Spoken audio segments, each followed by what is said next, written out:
Hey guys, tonight you are the lonely knight in the thumbnail. No castle waits for you, no lord guarantees your supper. You own a battered helmet, a weathered shield, a tired horse, a sword, and only 3 small coins. Before sunrise, you must decide whether those coins buy breakfast, a new horseshoe, or one more night beneath a roof. In the Middle Ages, a knight can look powerful from the road while standing one broken strap away from ruin. If you enjoy quiet journeys into the past, please like the video and subscribe. Now dim the lights, settle into your pillow, and let the road carry you back to a winter morning in the Middle Ages. You wake before dawn beneath a roof of blackened timber with cold stone close to your shoulder, damp straw beneath your blanket, and smoke still hanging in the rafters from last night's reluctant fire. Somewhere beyond the shuttered window, monastery bells sound across the mist, slow and hollow, while mud dries in cracked brown plates on your boots beside the hearth. Torchlight leaks under the alehouse door.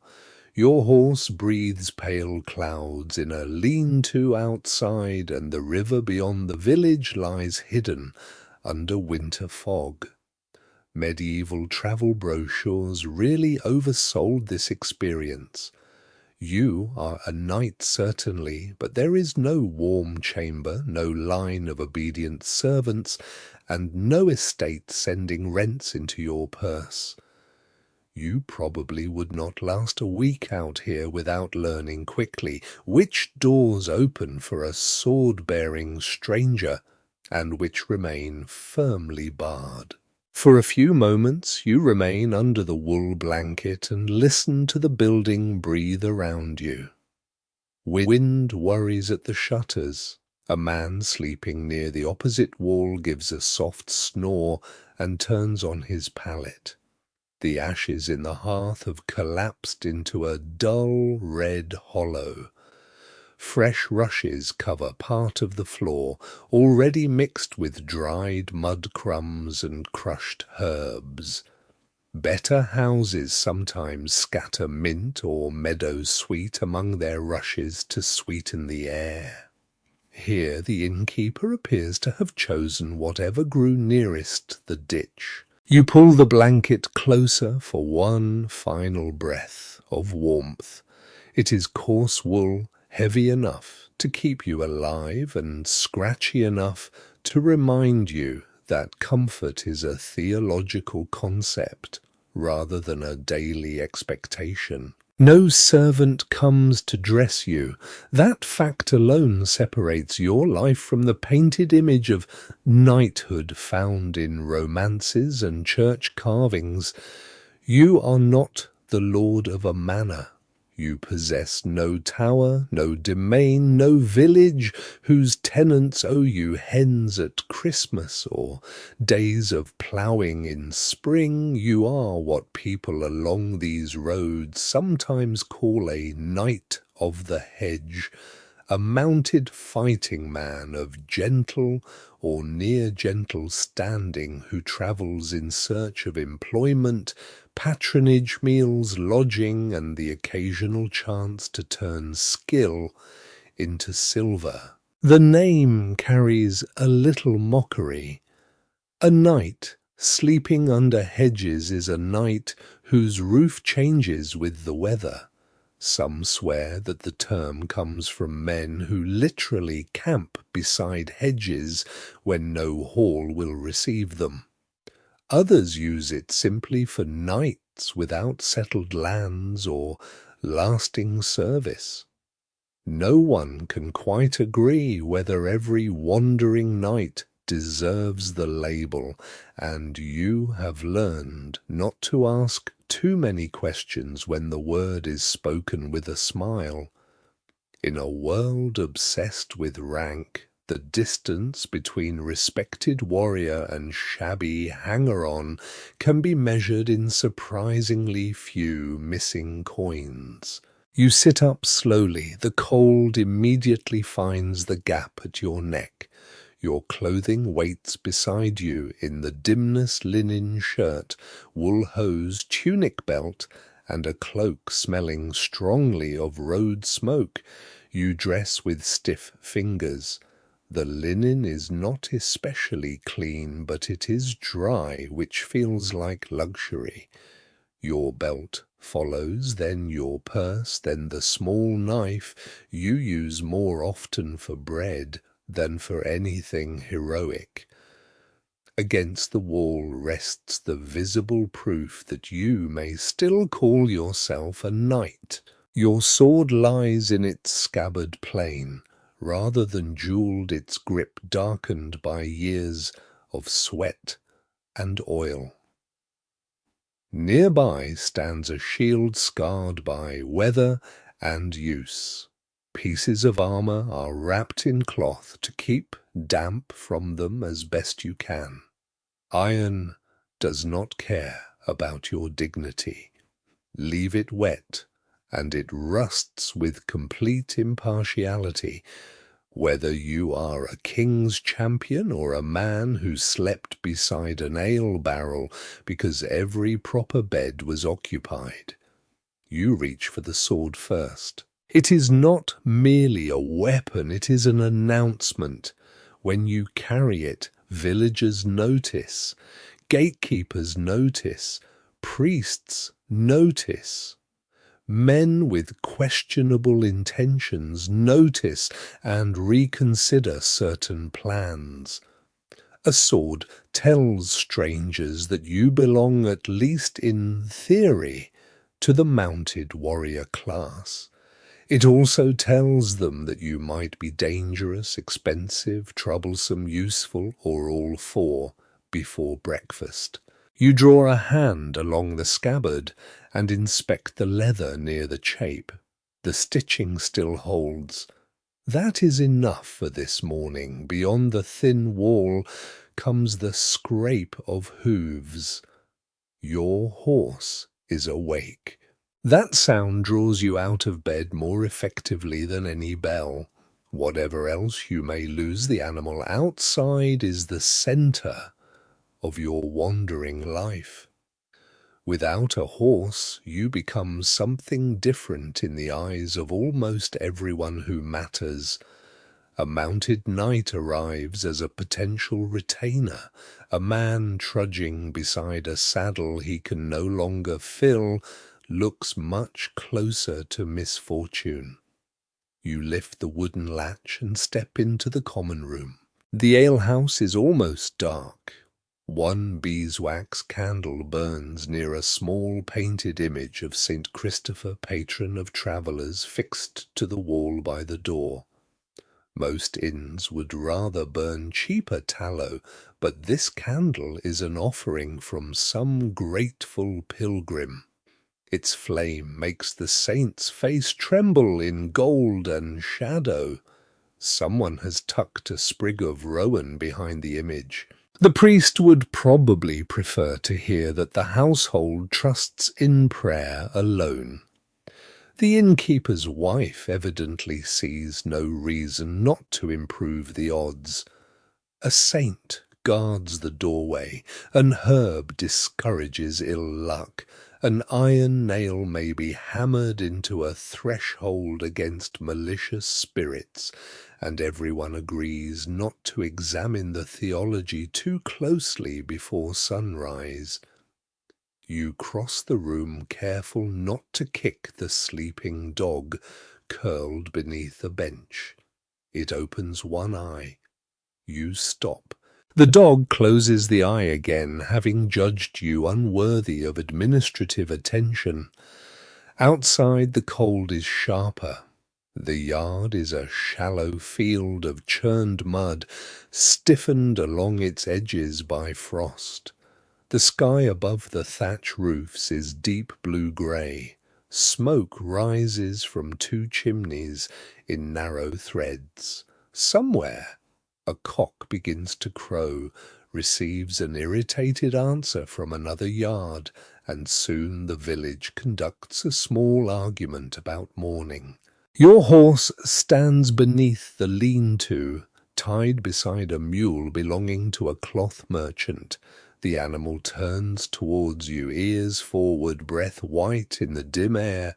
You place a hand against the warm curve of its neck. There is reassurance in that warmth. The road can make everything uncertain, but the horse knows your smell, your voice, the shape of your hand. You murmur softly and check the blanket laid over its back. Damp has crept into one corner. You straighten it, then inspect the legs and hooves by touch in the low light. You do not hurry. A lame horse can reduce a night's prospects faster than a scandal whispered at a feast. Inside your head, the day has already begun arranging itself into questions. Where will you go? Who might hire you? How long can you remain here without appearing poor? That last question matters more than it should. A knight's life depends upon reputation, a fragile thing carried largely in other people's mouths. You may have courage and training, but if word spreads that you cannot pay an innkeeper, that your horse is failing, or that you quarrel after too much ale, a lord may decide you are not worth the trouble. A household wants men who can ride guard, escort, carry messages, and look respectable while doing it. You therefore live in a peculiar state between pride and need. You must seek work without looking desperate for work. You must accept hospitality without seeming to beg for it. You must maintain the appearance of a fighting gentleman while counting coins carefully enough to know whether you can afford another night beneath a roof. It is a delicate performance. The courtly poets rarely mention accounting. You return inside as the innkeeper emerges from a rear room in a brown wool tunic, a ring of iron keys hanging from his belt. Doors, chests, grain bins, and strong boxes depend upon them. He nods to you, not deeply but respectfully enough. You return the greeting. There is no need for grand conversation. Everyone in the room understands the arrangement.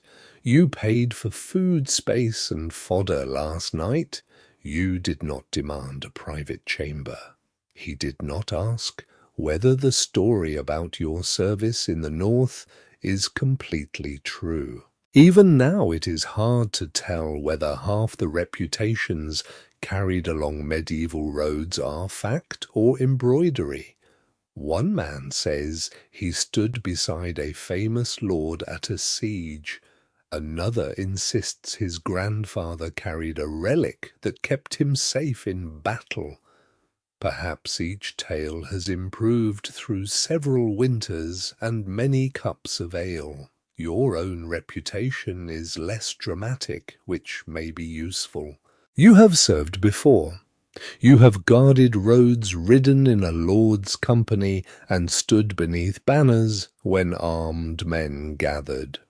You know how to enter a hall without swaggering, how to speak to a steward, how to keep your sword from striking furniture, and how to wait while men wealthier than you decide whether you are valuable. These are not the achievements sung by minstrels, but they keep you fed. The innkeeper sets down a wooden bowl of yesterday's pottage reheated with water, barley, onion, a few peas, perhaps a trace of bacon fat.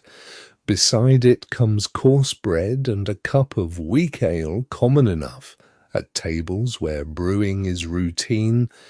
You sit near the fading fire and eat slowly. The bread resists your teeth with admirable loyalty to its own structure. You dip it into the pottage.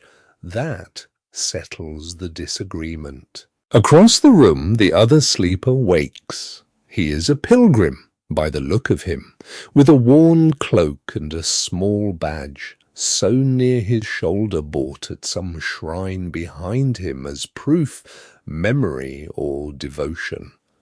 Of course, a traveller might acquire one without completing the whole pilgrimage. Human nature has always discovered shortcuts to spiritual prestige. The man nods. You nod back. For a little while no one speaks. Spoons scrape wooden bowls. The dog shifts under the bench. The candle beside St. Christopher burns lower. Outside the bells sound again through mist. You listen to them count a world ordered by bells, sunlight meals, prayers, gate closures, and habit. Time arrives through sound and routine. You finish the pottage and wipe the bowl with the last piece of bread. Then you count your coins beneath the table, not openly, never openly. Your thumb moves over the small pieces of silver in the purse. Enough to keep moving, enough to avoid humiliation. Not enough to become careless. You tighten the drawstring. This is the truth, waiting beneath all the stories about wandering knights. Your sword may be the symbol everyone sees, but your purse quietly decides which roads remain possible. Still, you are not yet desperate. Your armor is serviceable. Your horse is standing sound outside, your sword is sharp, your cloak, while damp at the hem, has survived worse weather, and your name, as far as you know, is still spoken without laughter in the households where it is remembered. For a hedge knight, that is something close to wealth. The village begins to stir beyond the door. A woman carries a basket toward the bakehouse. A boy drives 2 sleepy geese through the mud. A cart creaks somewhere beyond the cottages. From the misted road comes the clop of approaching hooves, slow and measured. You rise from the bench. Your joints protest the cold floor and the poor sleep. The heroic life, it turns out, contains a surprising amount of stiffness. You fasten your cloak and rest a hand on the pommel of your sword, not from danger, but from habit. The leather is familiar beneath your palm. Outside waits the horse. Beyond the horse waits the road. And beyond the road, somewhere behind walls of stone or timber, beneath a lord's banner, or beside a steward's account book, there may be employment. Or there may only be another hedge, another damp blanket, another bowl of pottage, and another morning. When you wake before dawn and remind yourself that a night without land is still a night, so long as horse steel and reputation remain together. The bells fade over the fields.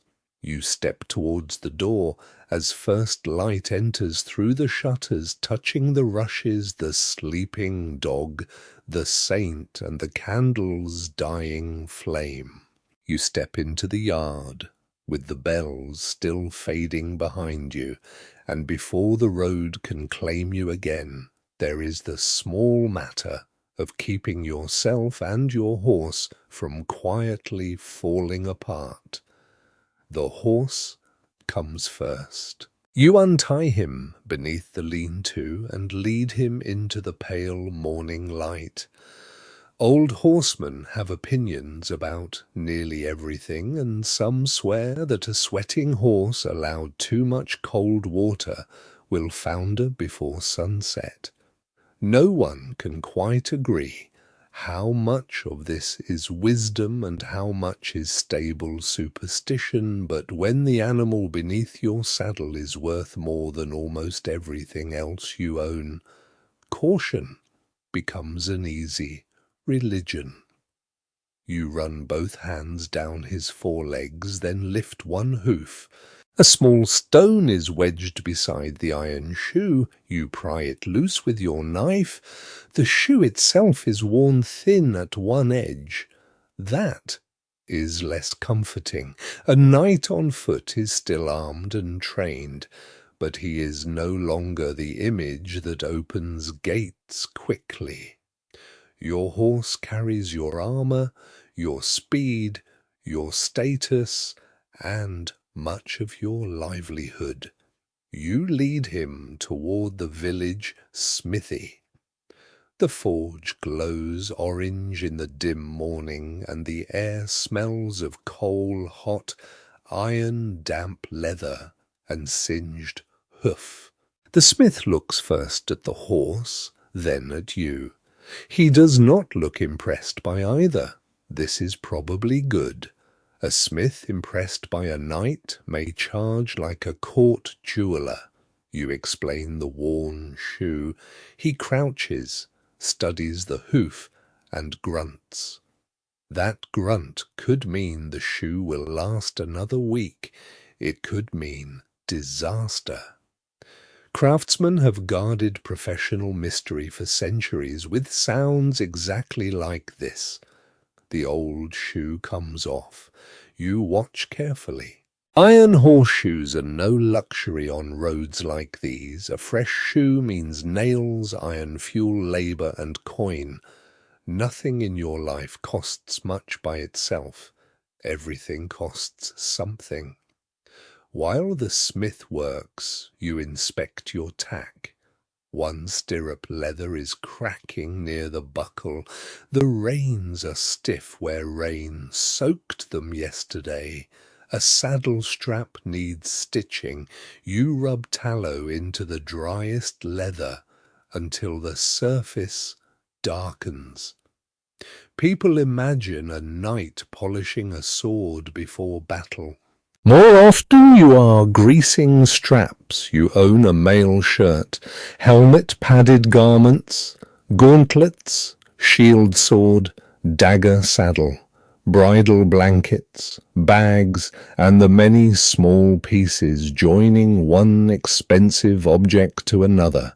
Every buckle can break, every rivet can loosen, every piece of iron can rust. Last night's damp has reached one section of mail. You find a reddish bloom around a few links and rub it with cloth and fine grit. Some men use sand ash oil or even barrels in which mail can be rolled with abrasive material. Methods vary. Rust does not. The smith finishes fitting the shoe and drives the final nail. You pay. The loss of silver feels heavier than the new iron. Back at the inn yard, you turn to your own equipment. Your padded garment smells of old sweat, smoke, wool, and rain. You hang it briefly where the weak sun can reach it. Your mail receives more attention. One ring near the lower edge has opened. Another expense. There are stories of knights repairing armor themselves beside the road, and certainly small fixes can be managed, but skilled metalwork belongs to trained hands. Even now it is hard to tell whether tales of warriors rebuilding half their harness beside a campfire describe ordinary skill or the usual improvement a story gains after 3 generations. You check your sword next. The edge is sound, the grip wrapping is worn but secure. A faint rust spot near the guard yields to oil and cloth. Then comes the shield, the leather edging, has begun to lift.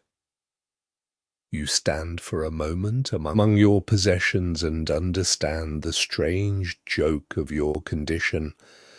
You are poor enough to worry about supper, yet you travel surrounded by equipment worth a small fortune to a peasant household. Knighthood is expensive even when nothing happens. The horse needs fodder when grazing is poor. You need bread, ale and pottage, inns charge for shelter, bridges demand tolls, ferries want coin, armourers want coin, farriers want coin, stable boys expect something, a servant, if you can afford one, must also be fed, and a knight truly travelling alone is often at a disadvantage. Someone should hold horses, carry gear, help with armour, find lodging, and watch possessions. You have, for now, your own hands, and whatever temporary help a few coins can buy. The innkeeper's boy crosses the yard carrying hay. You give him a small coin to help brush the horse and pack your saddlebags. Another coin gone. He smiles as though you have given him an estate. You almost ask for half back. Instead, you inspect the bundles. Inside are spare linen, a whetstone cloth, oil, a wooden spoon, food for the road, a needle, thread, and other objects, too ordinary for songs but too useful to abandon. A small charm hangs inside one bag, a scrap of cloth said to have touched a saint's shrine. A woman gave it to you months ago, insisting it would protect a traveller from sudden misfortune. You are not entirely convinced. You have also never thrown it away. Medieval skepticism has limits when the charm weighs almost nothing. By the time the sun lifts above the roofs, your horse is shod, your straps are greased, the worst rust is gone, and your purse is lighter. You tighten the saddle girth, the leather creaks. Your armour waits bundled across the pack, your sword hangs at your side, the horse shifts beneath your hand, warm, solid, expensive. This is the quieter truth behind every armoured figure riding toward a castle gate. Steel must be maintained, horses must be fed, leather must be replaced, men must eat. Glory, when it appears, is the smallest part of the bill. You place your boot in the stirrup and rise into the saddle. The road stretches ahead, wet and brown between winter fields before another cold rain settles over the fields. Somewhere along it you hope there is a lord with work, and preferably a lord whose steward pays on time. The road accepts you without ceremony. Within half an hour the village has faded behind bare hedges and winter fields, and the only sounds are the steady placement of hooves, the soft jingle of harness and water dripping from branches left black by the night's rain. Your cloak gathers dampness at the shoulders, mud gathers everywhere else. You ride north because the innkeeper mentioned a manor 2 days away, where a minor lord may be taking on additional men for winter escort work. May is doing considerable labour in that sentence. No one can quite agree whether the lord truly needs men, whether his steward merely complained loudly enough for the rumour to escape the hall, or whether some passing merchant invented the whole thing to sound knowledgeable beside the fire. Still, a rumour is better than an empty road. The track narrows between fields of winter stubble. Peasants are already outside despite the cold, repairing fences and cutting drainage channels with spades. A woman in a wool hood pauses to watch you pass. Two children beside her stare openly at your sword. You nod once, she nods back. A mounted knight is uncommon enough to be noticed, yet not so uncommon that anyone drops a basket in astonishment. Villagers have seen armed retainers, messengers, sheriff's men, pilgrims, merchants and soldiers before. The road belongs to everyone who has somewhere else they must be. By mid-morning you reach a small roadside shrine where a faded image of the Virgin sits beneath a wooden canopy. Wax has run down the little shelf beneath it. Someone has left 3 hazelnuts and a strip of blue cloth as an offering. You dismount to rest the horse. The animal lowers its head toward the grass, while you flex your cold fingers and inspect the newly shod hoof, still sound. That small fact improves your mood considerably. You touch 2 fingers to the charm hidden in your saddlebag. Some travellers say a prayer before dangerous crossings. Others carry saint medals, bits of blessed wax, or pilgrim badges. Some swear that tying a particular knot into a horse's mane protects against witches riding the animal at night. You have never seen a witch borrow a horse. You have, however, seen badly tangled manes. You leave the knot-making to more devoted men. Beyond the shrine the road enters woodland. The air changes at once. Wind weakens beneath the branches and the smell of wet leaves grows stronger. Oak and beech stand dark over the track, their roots pushing through the mud like knuckles. Forest roads make travellers cautious. Not every woodland is filled with outlaws, despite what tavern stories suggest. Most contain far more damp squirrels than dramatic criminals, but trees shorten sight lines. Fallen branches can block carts, a horse can stumble in hidden ruts, a traveller can vanish behind a bend before anyone sees where he went. You keep one hand near the reins and listen. A woodpecker knocks somewhere deep among the trunks, water runs through a ditch, then a bell rings faintly behind you, not an abbey bell.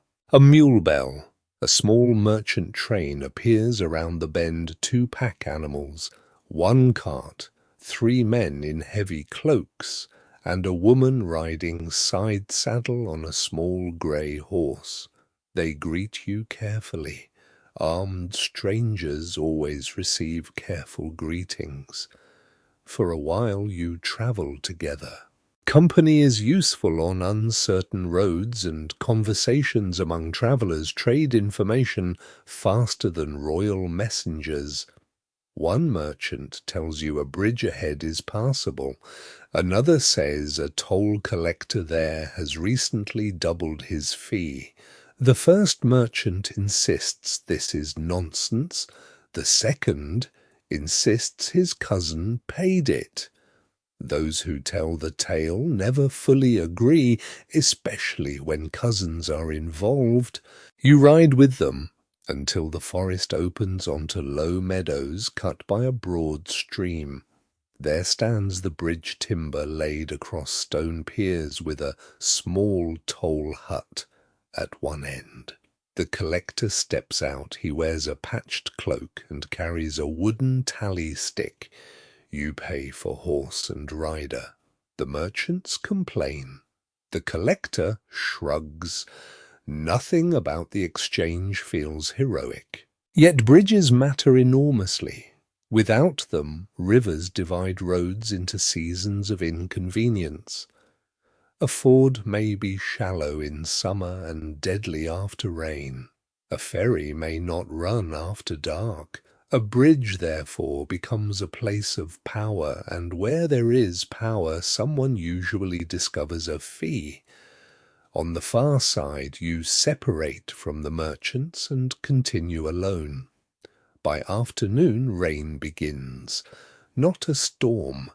That would almost be interesting. This is steady medieval rain grey and patient, designed mainly to enter clothing through every seam. Your cloak grows heavy. Water runs from the edge of your hood. The horse lowers his head and continues with the expression of an animal who has concluded that humans are badly organized. You pass scattered cottages with smoke slipping through thatch. In one doorway, an old man hangs a horseshoe above the lintel. Whether it is meant to bring luck or merely happens to be convenient, iron is impossible to know. Some swear that iron keeps troublesome spirits away. Blacksmiths conveniently have never objected to the belief. Toward evening the land rises. You can see farther now strips of ploughed earth, distant woodland, a church tower, and beyond that a darker ridge where another manor is said to lie. Not your destination, not yet. You must judge how far daylight will carry you. Travel is measured less by miles than by mud, weather gates, bridges, and the condition of your horse. 10 easy miles on a dry summer road can feel shorter than 4 through winter clay. The bells from the distant church begin to sound. You count them without meaning to. Soon darkness will settle across the fields, and a wise traveller seeks shelter before every farmhouse becomes a black shape behind a barred oak door. Ahead, beside the road, you notice a low cluster of buildings around a chapel and a small common yard. Perhaps there will be a barn, perhaps a pallet, perhaps only damp hay. You guide the horse toward the distant roofs while rain whispers across your cloak. Behind you lie the inn, the forge, and another handful of spent coins. Ahead lie rumour's manor houses, stewards' gates, and the uncertain possibility that somewhere beyond the next ridge someone may need a knight who owns no land but still knows how to ride beneath another man's banner. For now, though, the road asks only that you keep moving, so you do. By the time the roofs resolve themselves from the rain, evening has begun to gather in the hollows between the fields. The little chapel you noticed from the road offers no proper lodging, only a lean barn and a priest who points you onward toward a nearby keep, where he says the household sometimes receives travelling men. Sometimes is not the warmest word in the language, but neither is rain, so you thank him and continue. The keep appears slowly through the mist. First you see the outer ditch dark with water, then the timber palisade. Beyond it rises a squat stone tower, not the soaring fortress of illuminated romances, but a practical residence built to keep weather thieves and inconvenient neighbours at some distance. Smoke rolls from the hall roof. Torchlight glows beside the gate. Your horse smells the stables before you do. He quickens slightly. You do not blame him. At the gate, 2 armed men look down from beneath a wooden shelter. You give your name, then your family name, then the name of the lord you last served, The order matters. A stranger arriving armed at dusk cannot simply announce that he is a knight and expect supper to materialize. Gatekeepers are employed precisely because medieval hospitality has limits. One guard asks your business. You say that you seek the Lord's hospitality for the night and hope to speak with his steward regarding service. The man looks at your horse, your sword, your shield, and the mud extending nearly to your knees. He has probably seen nobler entrances. He has probably seen worse. The second guard disappears inside, so you wait. Rain taps the hood of your cloak. Water drips from the horse's mane. Somewhere beyond the palisade, dogs bark, then stop. Waiting at gates occupies more of nightly life than poems admit. Eventually the guard returns with a servant carrying a lantern. You are admitted. The oak gate closes behind you with a heavy wooden thud, and an iron key turns in the lock. Some people believe a household should never hand a key across a table, because doing so invites quarrels. Whether the superstition protects friendships is uncertain, but the keys at this keep remain firmly on the gatekeeper's belt. Inside the yard is alive with evening work. Stable boys carry hay. A woman crosses toward the kitchens with a basket of onions. Two men roll a barrel beneath an awning. Chickens scratch near a wall until a dog enthusiastically reorganizes them. You dismount. Your legs are grateful. A boy takes the reins, but you remain beside the horse long enough to make sure he understands that the animal must be rubbed down, watered carefully, and given fodder. The boy gives you the expression of someone who has heard instructions from anxious horse owners all his life. You let him work. Your belongings are carried toward the hall. Inside, warmth strikes your face first, then smoke, then smell. The hall holds perhaps 30 people.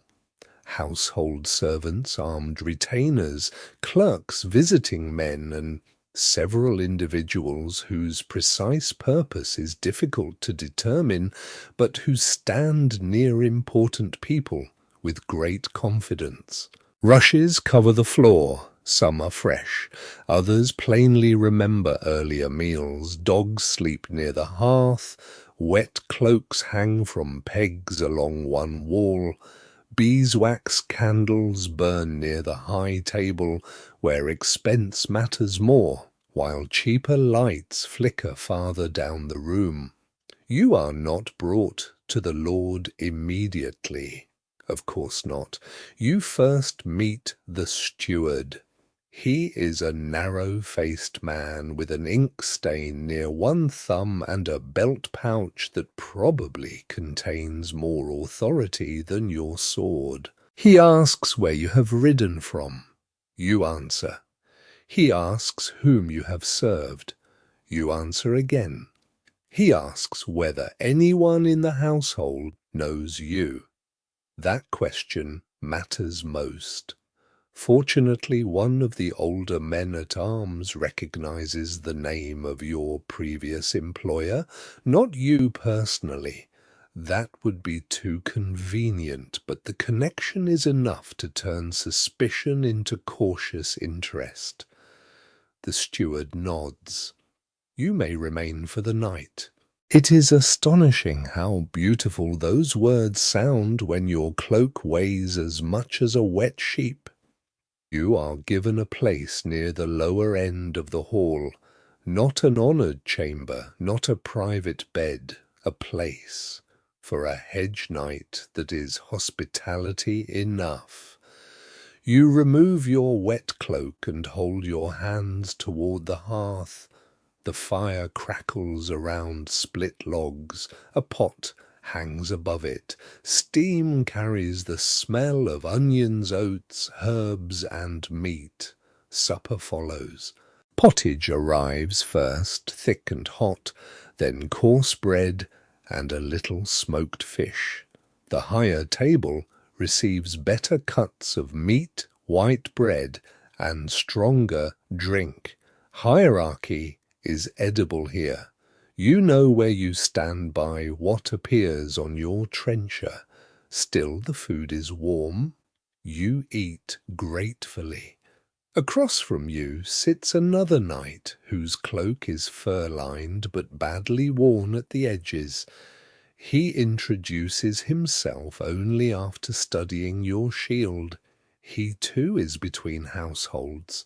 The realization comforts you slightly.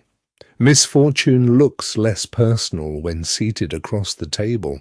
He tells you the Lord may need men to escort rents and goods between two estates. You ask how many? He shrugs. Some swear 3, others say 10. No one can quite agree whether the danger involves thieves, unpaid tenants, rival retainers, or merely a steward who dislikes travelling without swords nearby. You listen, without appearing too interested. Appearing eager can lower a man's value before negotiation even begins. After supper, the hall settles into its slower night rhythm. Servants clear bowls, dogs search hopefully beneath tables, men gather near the fire. Somewhere in a side chamber a clerk scratches a quill across parchment. You watch the household quietly. That is part of survival. The men-at-arms seem reasonably equipped. The servants do not look starved. The steward keeps records carefully. The Lord's dogs are fed scraps rather than bones alone. These are small signs, but wandering men learn to read them. A household that cannot feed its servants may not pay its soldiers. A lord who quarrels openly with his steward may quarrel with everyone. A castle can look strong from the road and still be poor behind the gate. You glance toward the high table. The Lord speaks softly with 2 retainers. No shouting, no drunken cups thrown across the room. Encouraging. For now. Later servants spread wool blankets and arrange sleeping places along the hall walls. You are given one near the hearth, close enough for warmth but far enough that sparks should not land on you. Your sword remains beside your hand, not because you expect danger, because everyone sleeps better when their expensive property is within reach. The half-burned candle near the steward's table gutters lower. You remember the candle beside St. Christopher at the inn that morning. Another roof, another flame. Another temporary place where no one has told you to leave. Outside rain continues against the shutters. Your horse is fed. Your purse is intact. And tomorrow, if fortune behaves itself, the steward may decide that your sword is worth more inside this gate than beyond it. You draw the wool blanket over your shoulder.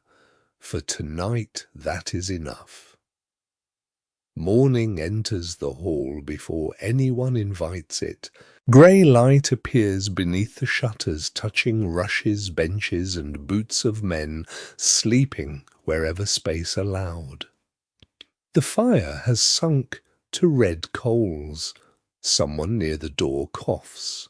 A dog stretches magnificently beside the hearth, having spent the night warmer than several armed retainers.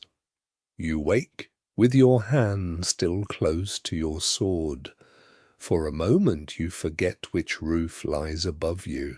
Then wet wool smoke yesterday's pottage, and beeswax bring the keep back around you. The steward is already awake. This seems unfair. He crosses the hall with tablets and parchment, speaking quietly with an ink-stained clerk. Household government begins early. Grain, rents, servants, horses, stores, letters, and visitors all require attention. You naturally belong to the last category. After washing in cold water, you straighten your tunic. A knight seeking employment cannot look as though he slept on a floor, even when he clearly did. The first meal is modest bread, cheese, ale, and yesterday's leftovers. You eat at the lower end of the hall with men-at-arms, household servants of higher standing, and 2 travellers waiting to speak with the steward. No one announces rank aloud, the benches do it for you. Closer to the lords sit those with greater status. Better bread appears there, finer cups appear there, salt may be placed more conveniently there. Medieval society has discovered many ways to explain your importance without the exhausting necessity of telling you directly. You watch and learn. When the Lord enters, conversations soften. Men rise. You rise with them. You bow at the proper moment, neither too deeply nor too casually. Too much humility can make a knight look servile. Too little can make him look unemployed for good reason. The Lord remembers your name from the previous evening and asks 2 short questions about your former service. You answer clearly. You do not turn either answer into a heroic saga. This restraint helps. There are wandering men who decorate every journey with battles, noble friendships, miraculous escapes, and personal conversations with kings. Some swear that such boasting wins patronage. Others say it merely convinces stewards to count the spoons after supper. You prefer facts. The Lord says he may have use for another mounted man for a short period, may again. That troublesome word follows you indoors. Still you are invited to remain while the steward considers arrangements. And so your life changes temporarily from road travel to household waiting. Waiting, you soon discover, is not idleness. A guest who wishes to remain welcome finds ways to be useful. You accompany a retainer to inspect horses in the lower yard. You carry a message from the steward to the gatehouse. You spend an hour helping examine tack that will be needed for a journey later in the week. When 2 younger squires practice with wooden weapons, you watch without interfering until one asks your opinion. Then you offer only enough advice to be helpful. Nobody enjoys the travelling knight who arrives yesterday and begins reorganizing the castle by noon. At midday, food appears again. Pottage is ladled into bowls. Bread is placed on wooden trenchers. A little smoked fish reaches your part of the table along with onions cooked until soft. The Lord and his family receive meat with spices whose scent drifts down the hall. You notice a servant placing a covered salt cellar near the high table. Salt is ordinary enough in principle, but fine salt spices, imported wine, and white bread all announce wealth. A household feast is not merely about hunger. It is theatre performed with food. Even scraps participate. After the meal, pieces from trenchers may go to servants the poor or dogs depending on local custom and condition. Nothing useful is discarded casually. You remember the hard bread from the roadside inn and decide that hierarchy tastes surprisingly similar one once soaked in broth.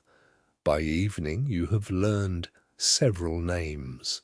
There is Martin, an older man-at-arms with a scar through one eyebrow and endless opinions about horses. There is Hugh, a young squire who believes every knight has fought at least 6 famous battles. There is Brother Anselm, a cleric attached to the household, who keeps accounts when the steward's clerk is overwhelmed and distrusts dice with theological intensity. Brother Anselm also insists that placing shoes on a table invites misfortune. No one can quite agree whether this is an old household superstition or simply a rule invented to stop muddy footwear appearing beside supper. Either explanation seems reasonable.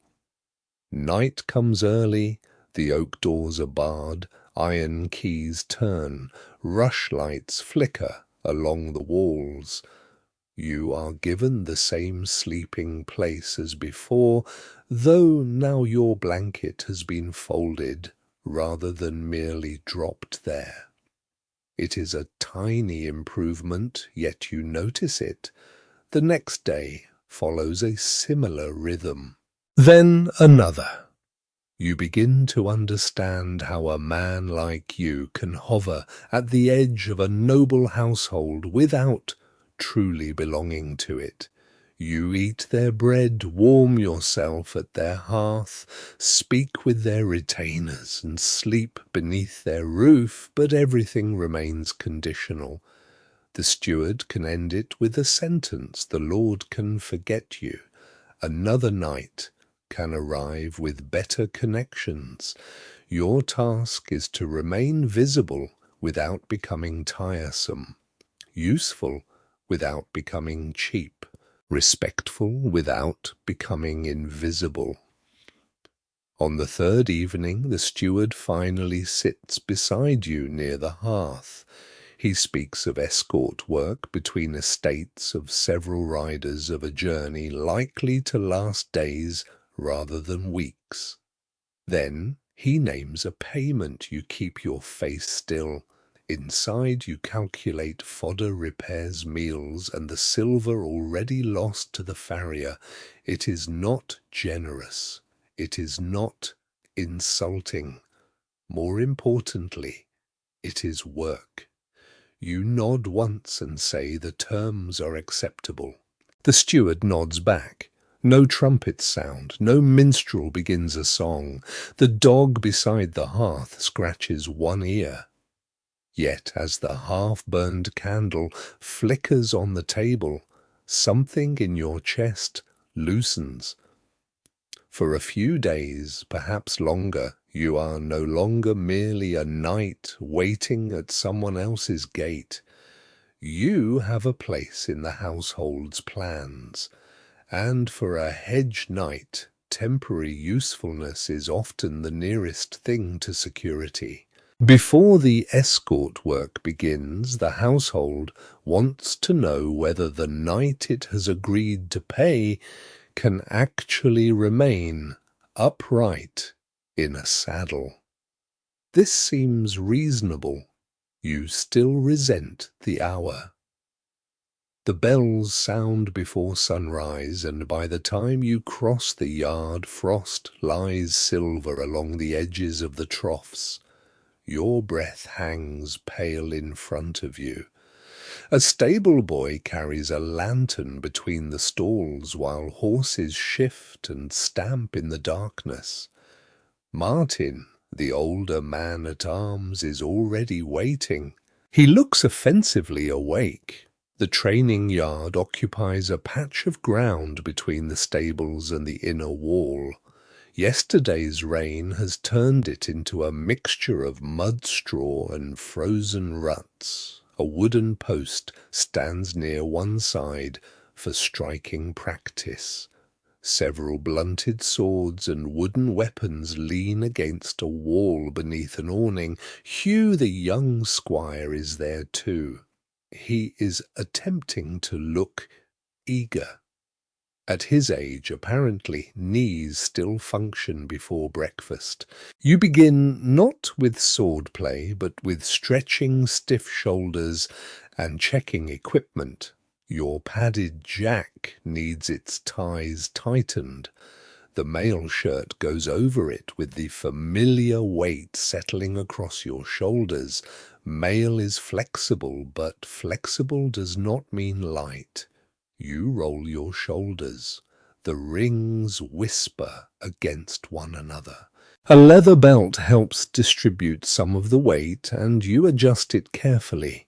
A badly fitted piece of armor can exhaust a man before anything interesting happens. Martin watches. Again his expression seems to say, though he barely needs words. You mount. The horse beneath you is calmer than the humans. You walk him around the yard first, letting his muscles warm. Then you turn through narrow circles, reverse direction, stop back several steps, and move forward again. These exercises look unimpressive. They are also the foundation of everything.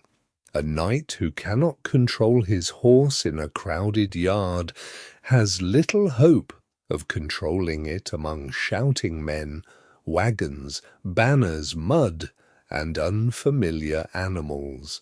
You practice shifting weight without pulling unnecessarily at the reins.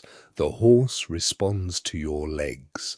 Martin nods once. From him this is practically a hymn of praise.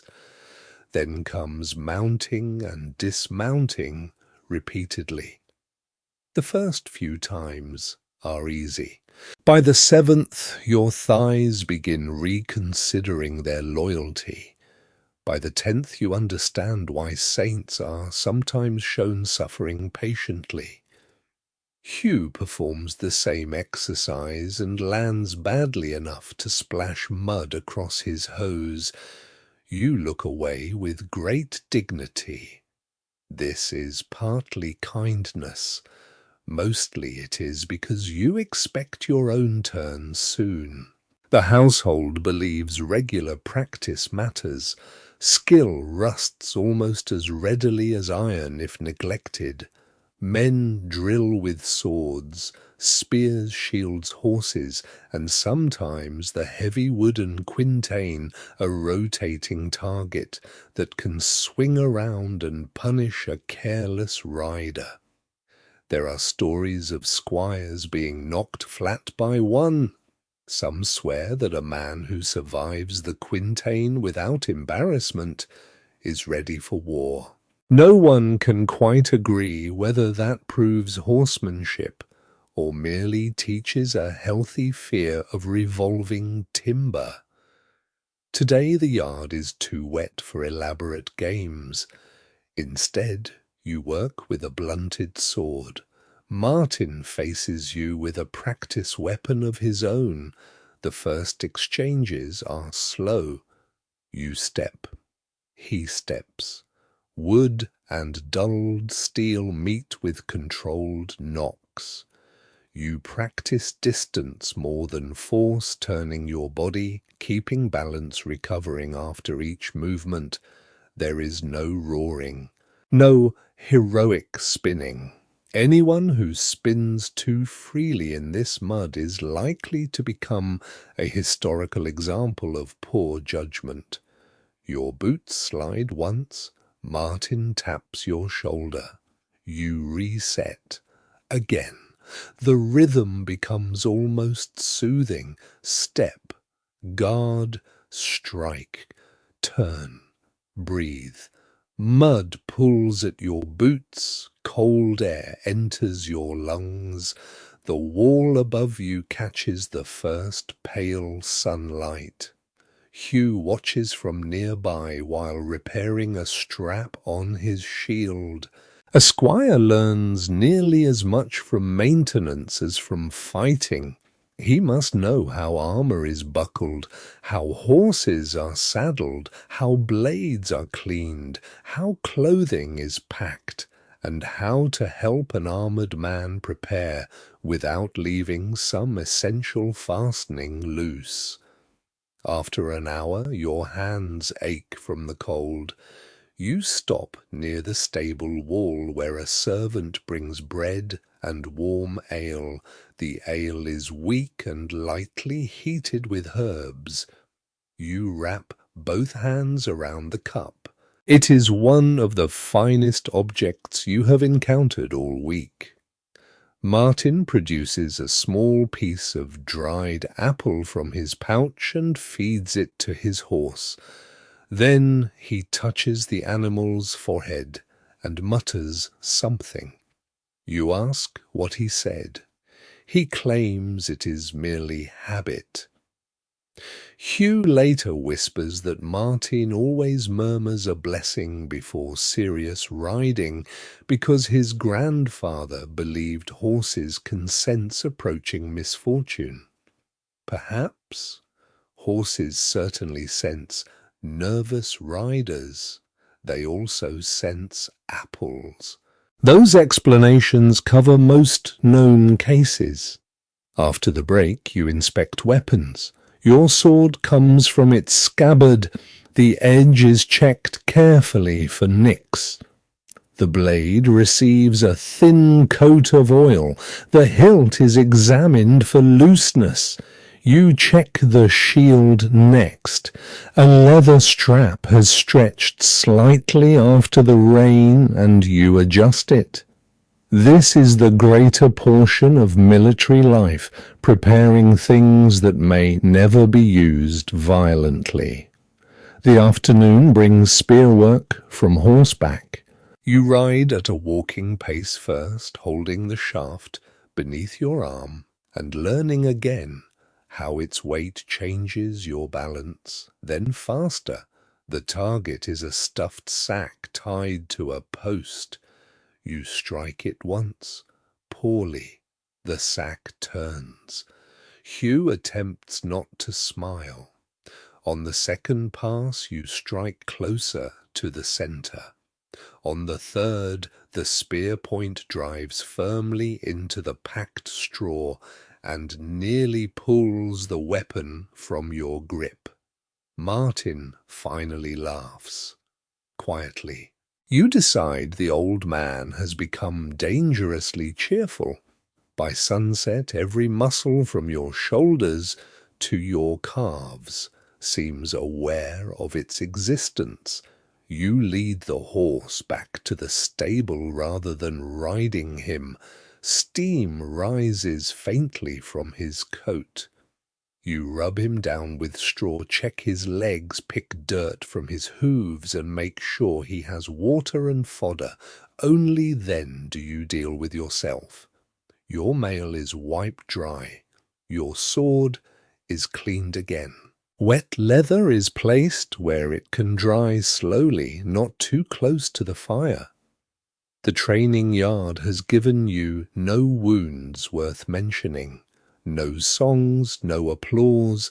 It has given you something better. The steward watched part of the afternoon. He knows you can ride. Martin knows you can handle a weapon without showing off. The squires know you are patient enough not to humiliate them. In a household where reputation grows from small observations, these things matter. You return to the hall as darkness covers the yard. The same dog lies near the hearth. The same half-burned candle waits on the steward's table. You lower yourself onto the bench with considerable care. Tomorrow perhaps the road will demand what today has practiced, but tonight There is warm pottage, a wool blanket, and the pleasant certainty that you do not have to mount anything again until morning. For the moment, that is victory enough. Morning comes with the scrape of wagon wheels in the outer yard. You are awake before the second bell, dressing by the weak glow of a rushlight, while the hall still smells of smoke wool and last night's supper. Your shoulders remember yesterday's training. Outside, the escort is gathering. There are 2 carts loaded with sacks of grain, a smaller wagon carrying sealed chests and household goods, 3 merchants, 4 servants, Martin, another mounted retainer named Osric, and you. Hugh watches from the stable door with the disappointed expression of someone considered too young for an adventure that will probably consist mostly of mud. The steward gives instructions beneath the gatehouse arch. You are to accompany the wagons to a second estate, see the goods delivered, and return with receipts and rent money. No heroics are requested. The steward also mentions reports of thieves near the eastern woods. Martin raises one eyebrow. Some swear that a dozen armed outlaws are living there. Others insist the outlaws are 3 hungry men stealing chickens. No one can quite agree whether the tale began with an actual robbery or with an alehouse keeper trying to keep travellers buying another drink before dark. Still, swords are checked. You mount. The gate opens. The little procession rolls onto the road. For the first hour, nothing happens. This is what most escort duty looks like. You ride beside a wagon while its axle complains at every rut. The merchants discuss wool prices. One servant sings half of a hymn repeatedly because he appears to know only half of it. Mist lies over the fields. Crows rise from the hedges as you pass. At a roadside shrine, someone has tied strips of cloth to a thorn bush. Travellers sometimes leave such offerings after prayers for safe journeys. A tiny lead pilgrim badge has been wedged into a crack beneath the painted saint, weathered nearly smooth. Some travellers also carry blessed wax against storms, though whether heaven takes special interest in wagon schedules is a question even Brother Anselm might avoid answering. Martin touches 2 fingers to his brow. Osric does the same. You follow partly from devotion and partly because deliberately refusing protection before entering a suspicious forest seems unnecessarily confident. The road worsens before noon. Rain from earlier days has cut deep channels through the track. One wheel sinks nearly to its hub and everyone dismounts. So much for noble cavalry. You push. Martin pushes. A merchant whose fur-lined cloak suggests he has not pushed many wagons in his life discovers a sudden interest in supervising. The wheel finally rises with a thick sucking sound. Mud covers your boots. Mud reaches a place on your cloak that appears physically impossible. You remount without comment. The forest begins beyond a low ridge. Branches arch over the road holding yesterday's water until the slightest wind drops it onto passing travellers. The carts slow. Conversation thins. You begin noticing everything, a broken branch, a footprint, a movement between trees. Most prove innocent. One movement is a deer. Another is a woodcutter carrying an axe who freezes when he sees 3 armed riders approaching and looks considerably more frightened of you than you are of him. You greet him. He warns you that the bridge ahead is damaged. The bridge crosses a narrow stream swollen by rain. One timber near the center has cracked and part of the railing hangs loose. The carts stop. You dismount and walk across first. The planks groan beneath your boots. Water rushes below brown with silt. There is no grand abyss. The stream is perhaps deep enough to soak a man thoroughly and ruin several expensive sacks, which to the merchants makes it approximately as terrifying as the mouth of hell. You test the boards. Martin and Osric help guide the first cart across slowly. The horses strain, the wagon creaks.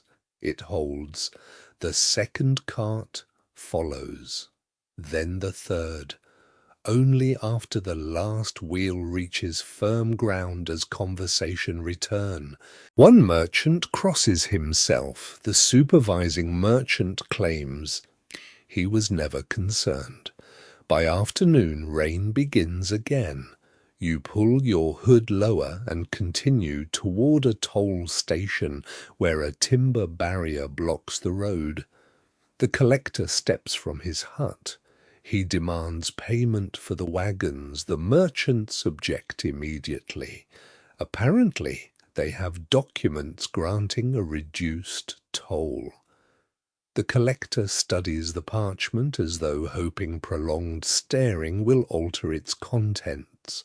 An argument follows. You remain mounted. Your presence is part of the negotiation, even though you say almost nothing.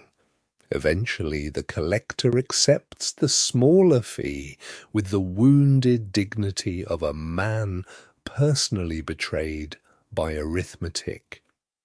The barrier rises. You continue. Near dusk, you meet 3 strangers walking from the opposite direction. They wear heavy cloaks and carry staffs. One has a long knife at his belt. Every rider becomes slightly more alert. The strangers move aside. You pass. Nothing happens. Afterward, Osric laughs softly. That his expression suggests is usually how danger behaves. You understand. A hedge knight does not survive by treating every traveller as an enemy, nor does he survive by assuming every stranger is harmless. The skill lies somewhere between fear and foolishness. As darkness approaches, the road emerges from the woods and crosses open fields toward a manor surrounded by barns and low walls. Smoke rises from the roofs. A bell rings somewhere ahead. The merchants relax. You do not completely. The wagons still need to reach the gate. The goods must be counted. Tomorrow there will be coin to guard on the return journey. Yet tonight the supposed army of forest outlaws has failed to appear. No arrows fly. No desperate sword fight begins. Your greatest enemies have been mud, a damaged bridge, paperwork rain, and a toll collector. It is difficult to imagine a minstrel finding a rhyme for any of them. You ride beneath the manor gate as torches are lit along the wall. A stable boy reaches for your reins. Your cloak is soaked. Your horse is tired. And when you dismount, the smell of bread from the kitchen drifts across the yard. For a man hired to keep trouble away, an uneventful road is not disappointment. It is proof that you have earned your supper. You leave the manor after sunrise with the sealed receipts tucked safely inside your cloak and the rent money divided between 2 leather purses, one carried by Martin and one by you. The merchants remain behind arguing about grain, but your road turns west beneath a sky the colour of pewter.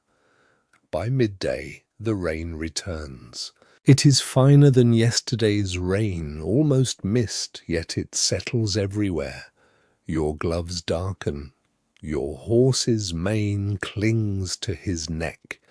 The road becomes a ribbon of shining mud between bare hedges, and the cold creeps steadily through your boots. Martin knows of a monastery near the road. You see its bell tower before you see its walls.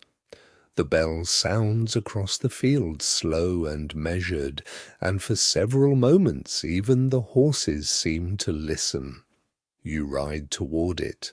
The monastery stands behind a low stone wall beside orchards stripped bare for winter.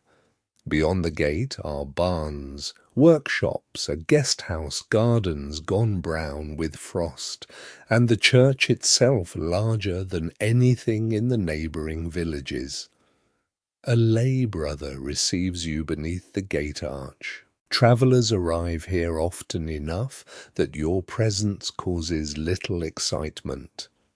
Pilgrims, clerics, messengers, merchants, poor wanderers, and men like you all pass through religious houses.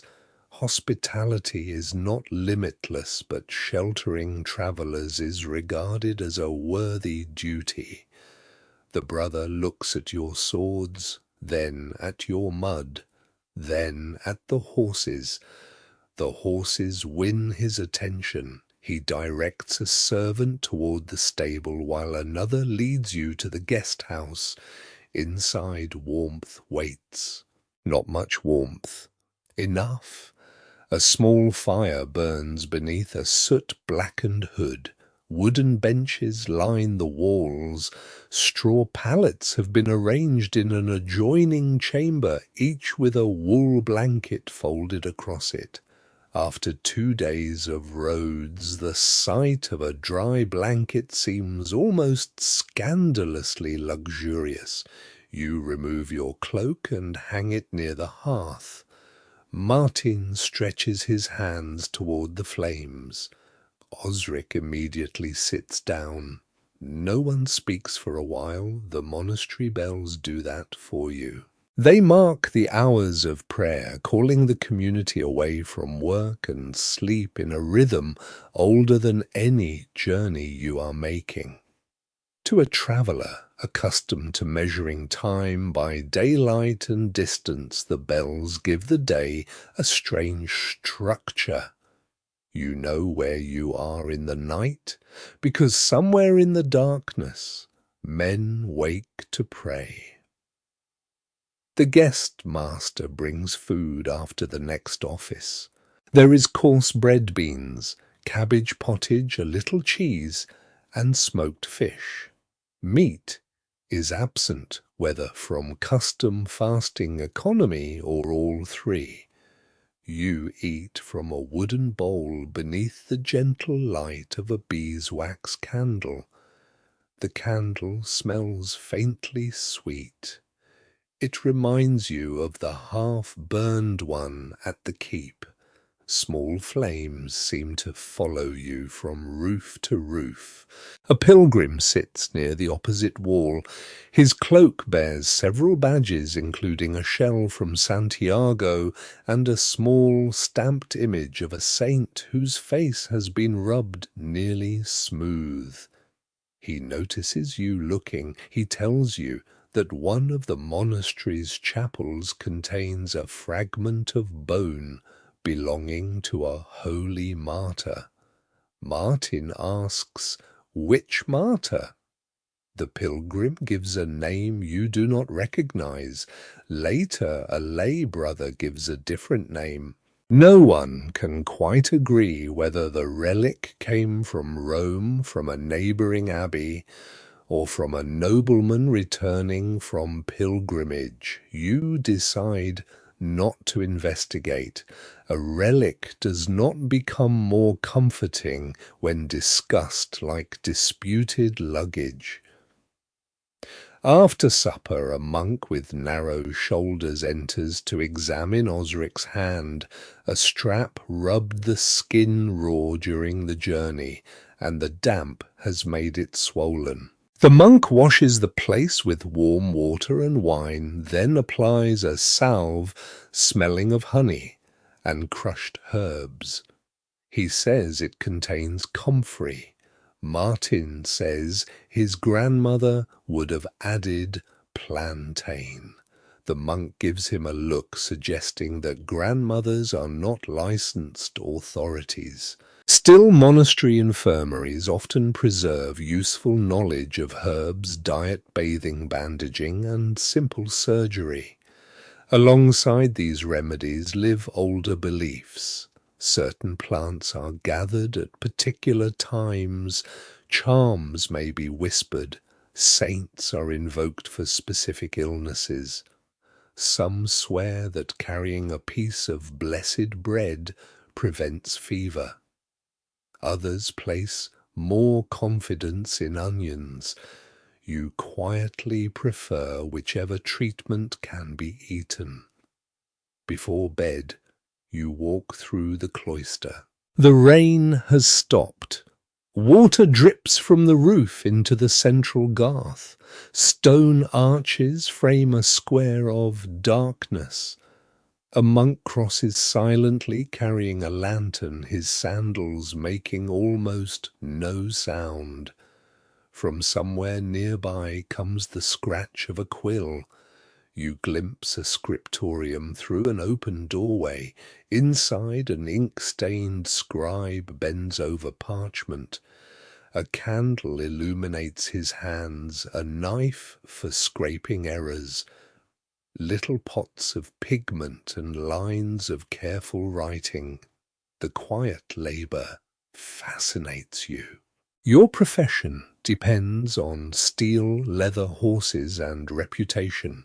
His depends on parchment, memory, discipline, and a hand steady enough to make words survive men.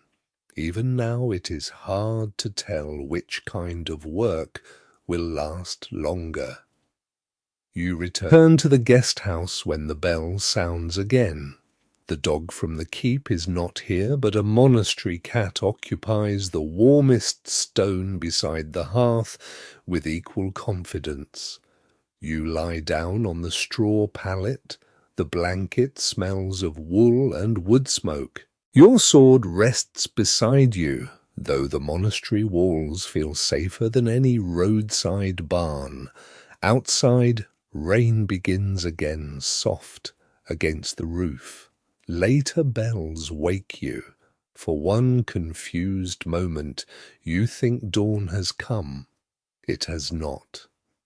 The monks are rising for prayer while the rest of the world remains buried in darkness. You listen as footsteps pass through the cloister. Then silence returns. The rent money is still beneath your cloak. Your horse is sheltered. Your boots are drying beside the fire. For a wandering knight, these are blessings practical enough to understand. You close your eyes while the last vibration of the bell fades through the stone. Tomorrow the road will take you back toward the keep, toward payment obligation and another uncertain stretch of service. Tonight, beneath a monastery roof, you are allowed simply to be warm. The cold becomes worse on the road back. It does not arrive dramatically. There is no great storm, no sudden wall of snow, only a steady tightening of winter around everything you touch. The puddles along the track develop skins of ice. Frost clings to the hedges until noon.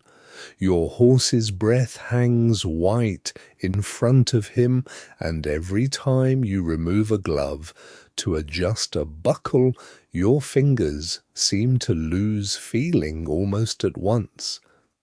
By the time the keep appears again beyond the fields, you understand why men count winter stores so carefully. Summer roads may exhaust a traveller. Winter roads can impoverish him. The escort work earns you coin, but the money does not remain safely in your purse for long. Your horse needs oats because grazing is poor. Hay costs more once frost has flattened the fields. Stable space must be paid for when you cannot rely on pasture. Leather cracks faster in cold, damp weather. Clothing takes longer to dry, and you must eat. This last requirement is irritatingly regular. The steward pays you what was promised after the sealed receipts are checked. You accept the silver without complaint. It feels good in your palm.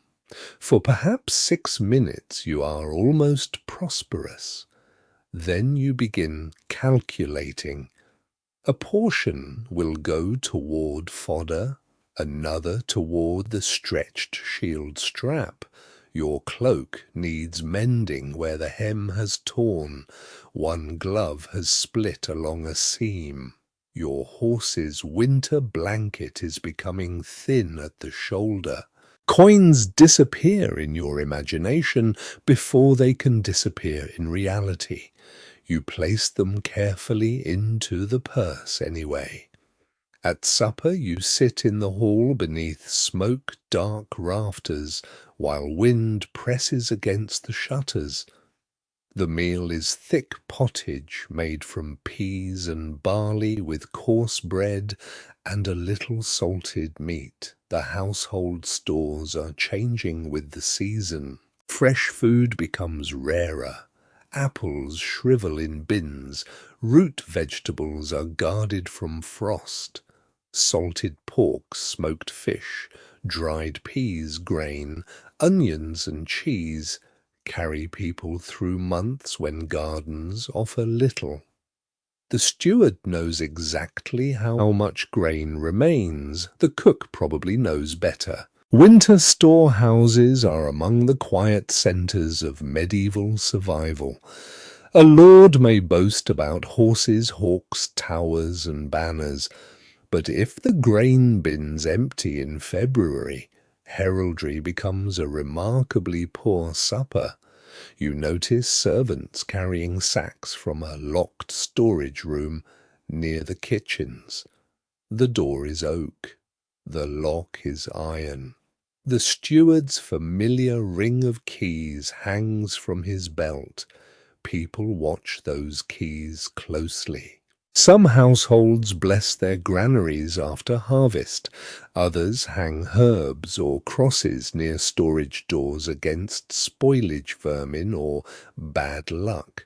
Some swear that placing a sprig of elder near stored grain keeps mice away.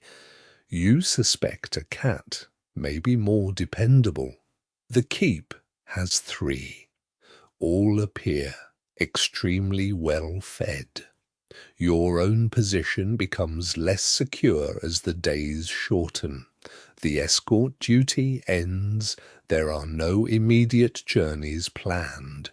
You remain useful around the household, helping with horses, checking tack, drilling in the yard when weather allows, carrying an occasional message. But useful is not the same as employed. The steward does not ask you to leave. He also does not promise another payment. You begin watching your purse more carefully.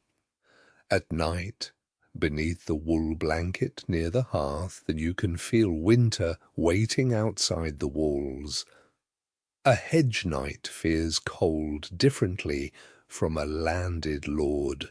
The lord has roofs, barns, tenants, stores, servants, firewood.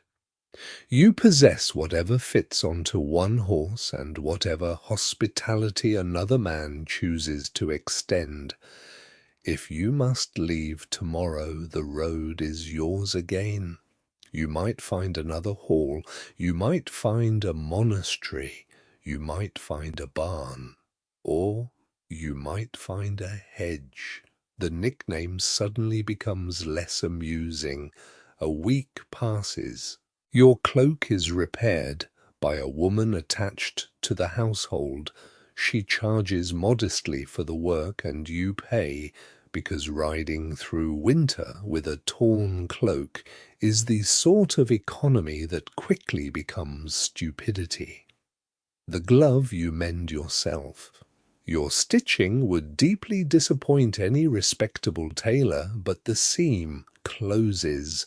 One afternoon, Martin finds you rubbing oil into your saddle leather beside the stable.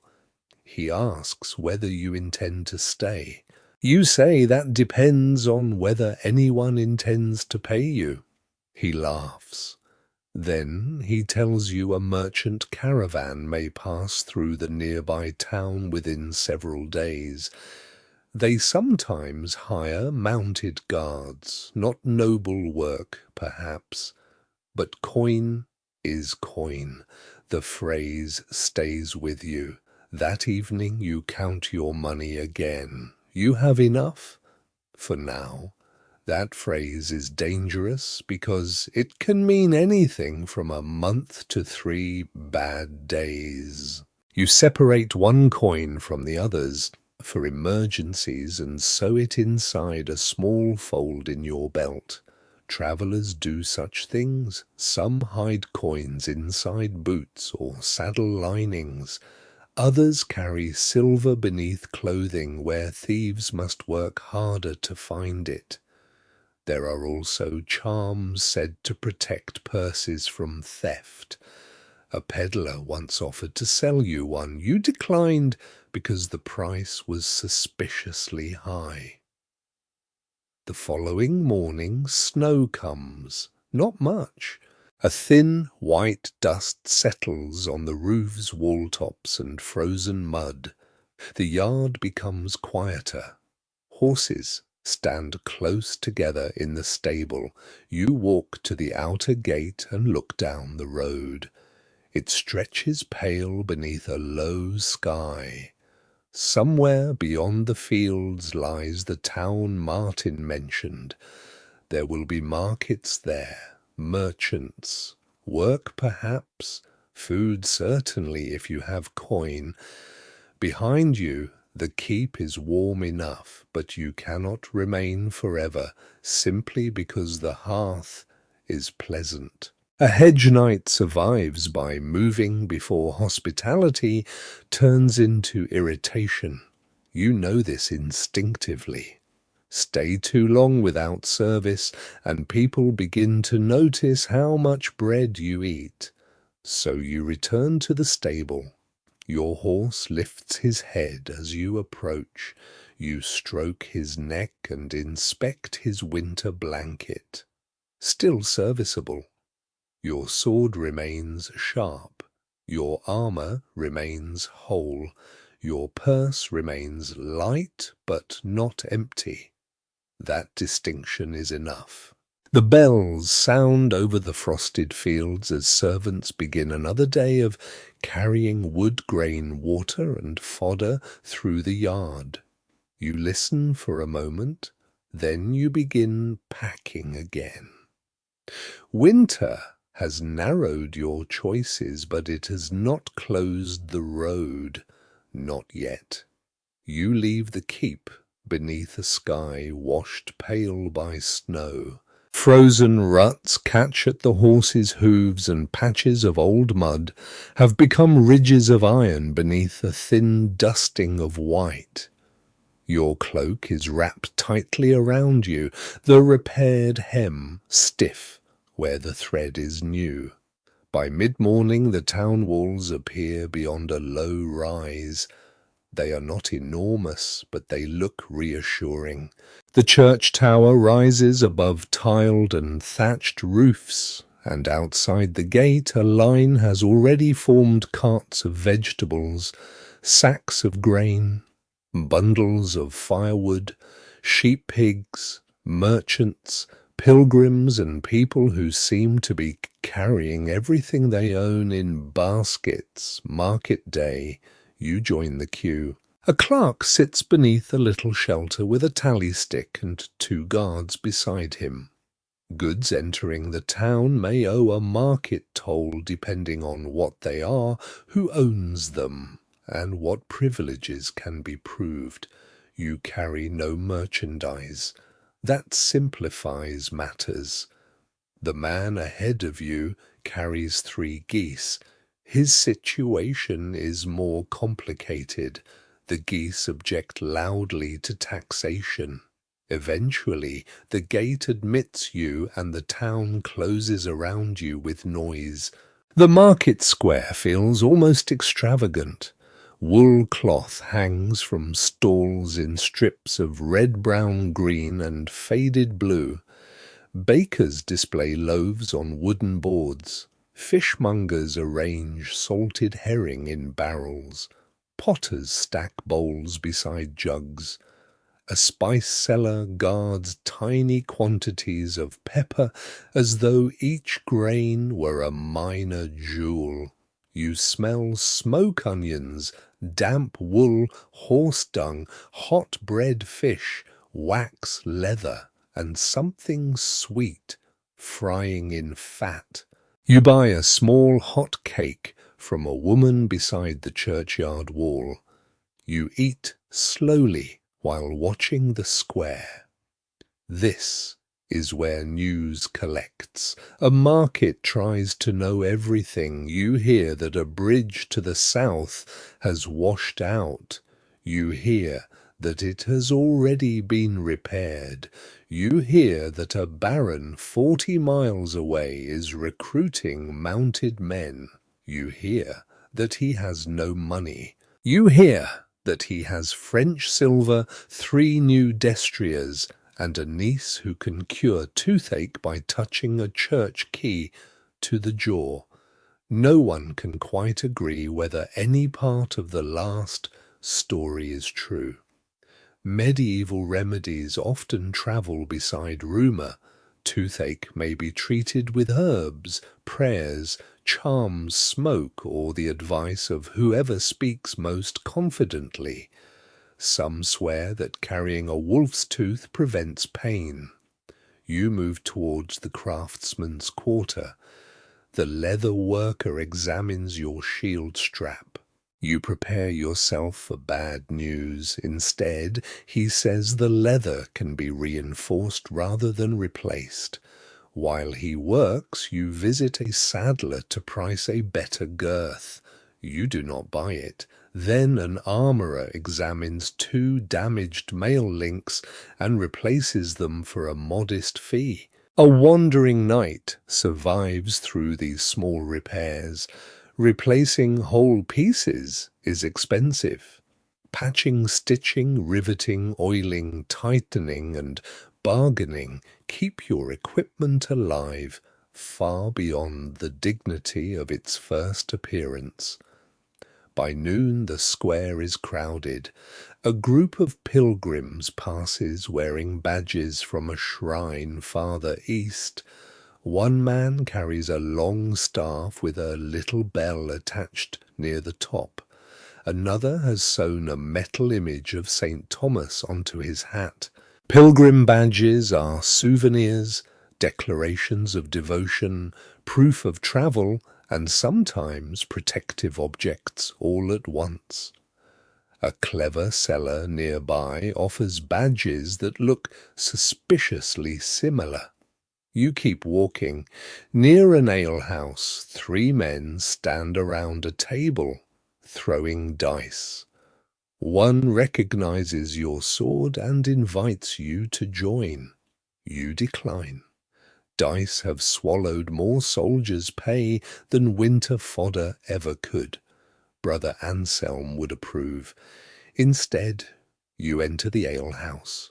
Inside, the ceiling is low and the rafters black with smoke. Men sit shoulder to shoulder on benches. A pot of pottage hangs over the fire, and a dog sleeps beneath the table with the calm of a creature certain that accidents involving meat are inevitable. You order bread, cheese, and ale, then you listen. A wool merchant at the next table complains that his usual escort has gone home sick. Your attention sharpens. You do not turn immediately. Desperation has ears. The merchant continues speaking to his companion. He plans to leave in 2 days with 2 pack horses and a cart bound west. The road passes through woodland. There have been thefts, perhaps. When the conversation pauses naturally, you introduce yourself. You mention recent escort work. You name the lord whose household has just employed you. The merchant's expression changes. A known name helps. He asks your rate. You give one. He gives a lower one. You answer with another. This too is combat, although nobody has drawn steel and the bread remains unharmed. Eventually you agree. 2 days' work. Payment partly in coin with food for the road, not fortune, not glory. Enough. Before leaving, you walk once more through the market. You buy needles, a little thread, a lump of wax for leather, and dried apples for the horse. The last purchase is unnecessary. You make it anyway. At a stall near the gate, an old woman sells tiny charms woven from red thread. She says they protect travellers from getting lost. You tell her you already know where you are going. She smiles. Today the smile seems to say, "You do not buy the charm." But as you lead your horse toward a cheap stable near the wall, the winter sun catches the market roofs in pale gold, and your purse, though lighter from repairs, no longer feels quite so threateningly empty. For a while you stand beside your horse and watch the market breathe around you. Bells answer hammer blows from a nearby forge. A woman weighs onions on a balance. A boy chases a loose chicken between boots. Nobody notices that your future has just become slightly less uncertain. You have food, your equipment is sound, work waits in 2 days. Around you bells ring above the square, while merchants begin another round of bargaining. The road has not made you rich. It has merely offered another small opening. For a hedge knight, that is often enough to keep winter 1 step behind. The merchant escort keeps you fed for 2 days, and pays exactly what was promised, which places the man unusually high in your estimation. By the time you return toward the town, winter sunlight lies thin across the fields, and your purse has gained enough weight to make optimism briefly reasonable. Then you see the banners. They rise beyond the western meadow outside the walls, bright against the pale sky, red, blue, yellow, and white cloth, snapping above tents, horse lines, cook fires, and temporary wooden barriers. A tournament. You slow your horse. This is dangerous, not because anyone has yet drawn a weapon, because tournaments have a way of making sensible men calculate poorly. You ride closer. The field is already crowded. Knight squires, grooms, armourers, servants, heralds, merchants, gamblers, food sellers, curious townspeople, and children from nearby villages gather along the edges. Horses stamp in trampled grass. Smoke from cook fires drifts beneath the banners. Someone is roasting onions. Someone else is selling hot pies. For a moment, the tournament looks less like war and more like a market that has developed an alarming interest in armour. You learn that the local lord is hosting several days of contests. There will be mounted exercises, individual combats with blunted weapons, and a larger melee for those accepted to participate. More importantly, there are prizes. Coin, equipment, perhaps even a horse. Your purse suddenly begins making suggestions. You ignore it. Then you hear the entry fee. You stop ignoring it. The amount is not ruinous. It is merely irresponsible. A clerk seated beneath a striped awning records names and heraldic devices. Beside him stands a herald in a bright surcoat, examining shields and listening to declarations of lineage and service. Your turn comes slowly. You give your name. The herald studies you. You name your former lord. You mention recent service at the keep. He asks whether anyone present can vouch for you. For one unpleasant moment, no useful name comes to mind. Then you spot Osric near a horse line. He recognizes you and confirms that you have served honorably. The herald nods. Your name is entered. The fee leaves your hand. Instant regret follows. No one can quite agree whether tournaments make poor knights rich or simply make poor knights poorer in more impressive surroundings. Some swear a skilled man can win enough in one fortunate day to secure months of comfort. Others point towards the armourer's tents where bent metal, broken straps, damaged shields, and injured pride are already being repaired for money. You lead your horse towards the temporary camp assigned to lesser participants. There is no silk pavilion waiting. You receive space near a hedge. You stare at it. The hedge knight has found his natural habitat. A groom from the tournament grounds helps settle your horse while you unpack armour. Nearby, two brothers argue over a cracked shield boss. Another knight sits on an upturned bucket while his squire repairs mail rings with small pliers. The atmosphere is strangely cheerful. Everyone understands the risk. Everyone has entered anyway. Before your first contest, you prepare carefully. Your padded garment goes on, then mail, then the heavier pieces you own. Straps are pulled tight. Your helmet settles over your head, narrowing the world.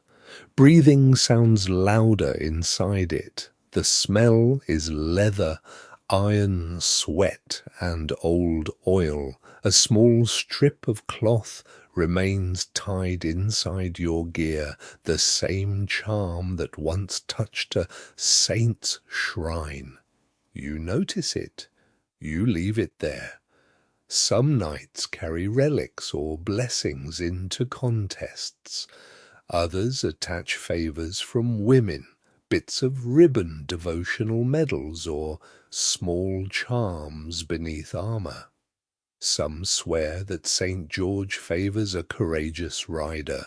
Others seem to believe St. George is especially impressed by expensive horses. You are willing to accept assistance from either interpretation. Your first event is simple mounted skill. A course has been marked with posts and hanging targets.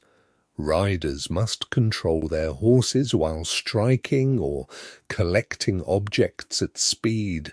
No grand charge, no shattered lances, just balanced timing and the possibility of public embarrassment. You guide your horse forward. The first target passes cleanly beneath your weapon. The second swings after a solid strike. At the third, your horse shifts unexpectedly, and you miss by enough that several spectators notice. You hear laughter, soft laughter, still laughter. You continue. The final target falls. Not perfect, good enough. Later comes a controlled bout on foot. Your opponent is a broad knight wearing a faded green surcoat. You salute. He salutes. Then you begin. The blows are heavy, but measured. Your shield absorbs one strike. You answer with another against his shoulder. Boots churn the grass into mud. Neither of you fights as men would in true battle. Rules matter here, so do witnesses. The purpose is victory, not slaughter. You circle, he advances. You step aside and strike his shield. He catches you hard against the upper arm. Pain blooms beneath the padding. You remain standing. That feels promising. The exchange continues until the marshal calls an end. The decision goes narrowly to your opponent. You remove your helmet afterward and breathe cold air. You have lost. You are also alive, upright, and still in possession of all necessary limbs. The standards of a hedge knight are practical. At dusk, fires glow across the tournament camp. You sit beside one with Osric eating bread and stewed onions from a wooden bowl. Around you, men discuss tomorrow's melee, exaggerating victories and minimizing defeats. One knight insists he was thrown only because his saddle strap failed. His squire studies the fire very carefully. Those who tell the tale never fully agree. You rub the bruise beneath your sleeve. You have not one coin today, but one of the Lord's retainers watched your bout. So did a wealthy merchant. A good performance may carry farther than a victory. Reputation once again is being built from small observations. Across the field banners settle as the wind weakens. Horses stamp quietly in their lines. The smell of damp grass, smoke, and hot food drifts through the dark. Tomorrow offers another contest and another chance. Perhaps you will win something. Perhaps you will lose another entry fee. For now you stretch beside the fire, guard your aching shoulder, and decide that ambition is much warmer when accompanied by stew. The bruise beneath your sleeve is darker by morning. You discover this when you wake beside the dying tournament fire and attempt to lift your arm. Your shoulder objects immediately. Not dramatically. Nothing is broken. You can move your fingers, bend the elbow, and raise the arm if you do it slowly. Still, the place where the other knight's weapon struck you has swollen beneath the padded cloth, and every heartbeat seems to remind you of yesterday's poor defensive decision. The tournament continues around you. Horses are being saddled. Men shout for missing gloves. Armourers hammer dents from metal plates. Somewhere beyond the tents, a herald calls names for another contest. You remain seated. This is difficult. A knight who has paid to enter a tournament naturally wants to continue until either the prizes improve his purse or the injuries prevent further stupidity. Your body has chosen the second method. Osric crouches beside you and presses 2 fingers lightly around the bruise. You glare at him. He nods as though this confirms a diagnosis. No more today, his expression says. You consider arguing. Then you try to stand. The shoulder answers the argument for you. By noon you have left the tournament field and taken a room in a modest religious hospital attached to a small priory outside the town. It is not a place of silence. The sick cough. Servants carry water. Somewhere a man complains continuously about his digestion. Yet, after the noise of the tournament, the stone room feels almost peaceful. A lay brother examines you first. He removes the padded garment carefully and studies the swelling. There is no open wound. That is fortunate. Bruises, strains, cracked ribs, damaged fingers, saddle, sores, cuts and infected scrapes are ordinary companions of men who spend their lives around weapons and horses. Even without battle, a knight can be injured by practice, falling, bad roads, frightened animals, and equipment that weighs enough to punish mistakes. The brother brings warm water, then vinegar, then a cloth soaked in something that smells strongly of herbs. You ask what it contains. He names comfrey sage and a little wine. You decide not to ask whether the wine was better before becoming medicine. The cloth is wrapped around your shoulder. The warmth is pleasant. The smell is less so. Later, another brother brings a small cup containing a bitter herbal drink. You taste it. For one moment, the injury becomes the second most unpleasant thing happening to you. Medieval medicine contains practical knowledge gathered over generations, but it also lives inside a world where the body is understood through old authorities, religious belief, observation, and inherited custom. Some healers speak of balancing bodily humours. Others rely heavily upon herbs. Bloodletting may be recommended for certain illnesses. Leeches are kept in jars for carefully chosen occasions. You look toward a shelf where several such jars stand. The leeches seem comfortable. You hope they remain so. Fortunately, no one suggests using them on your shoulder. Instead, the lay brother tells you to rest. Rest sounds inexpensive. It is not. Every day you lie here is a day when your horse eats without earning anything. Every meal costs something. Every delay allows another night to accept work that might have been yours. Still, a damaged arm ignored now may become a useless arm later. You understand this reluctantly. For 2 days you remain near the priory. Your horse stays in a nearby stable. You visit him each morning, moving your shoulder gently beneath the wool cloak. He seems deeply unconcerned about your condition. You give him a dried apple. His concern improves. The priory infirmarian visits you on the second evening.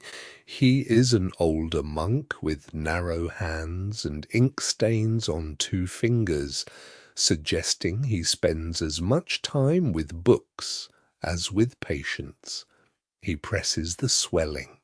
You wince. He appears satisfied. Then he tells you that healing will take time. You already dislike him.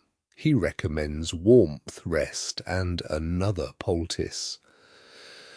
A small charm hangs beside the infirmary door, a cross woven with dried herbs. Whether it belongs to official devotion or local custom is difficult to say. No one can quite agree whether certain herbs protect a sick room because of their scent, their medicinal value, or the blessings spoken over them. The monk seems content to use all three possibilities. That night, rain taps the shutters.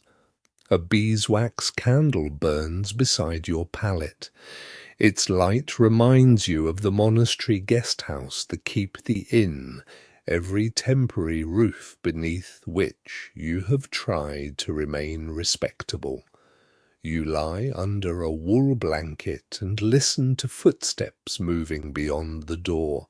A man in the next room begins praying softly. Another snores. Somewhere farther away, bells mark the hour. You think about the tournament, you lost the bout, you gained a bruise. You spent coin. This should perhaps feel like failure. Yet the following morning Osric arrives carrying news. One of the retainers who watched you fight has asked your name again.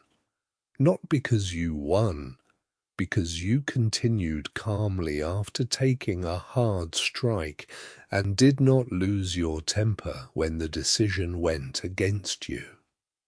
Reputation has curious tastes. Sometimes courage is noticed in victory. Sometimes it is noticed in how quietly a man accepts defeat. You sit beside the small hearth while Osric tells you this. Your shoulder still aches, but the news warms something else. The infirmarian returns with another bowl of herbal preparation. You smell it. The warmth vanishes. Some swear that willow bark eases pain. Others favor mixtures of herbs, honey wine, or prayer. Even now it is hard to tell how often the remedy heals the patient and how often time simply does the work while everyone watches. You drink anyway. By the fourth day, the swelling has begun to fade. You can raise your arm higher. You clean your sword. You inspect the mail links. You mend a torn tie on the padded garment. Recovery, like travel, happens through small movements, a little less pain, a little more strength. One careful task after another. Outside, winter light lies across the priory yard. Your horse waits in the stable. The road waits beyond the gate. And somewhere in the town, men are already talking about lords gathering retainers, wages being offered, and banners that may soon need mounted swords beneath them.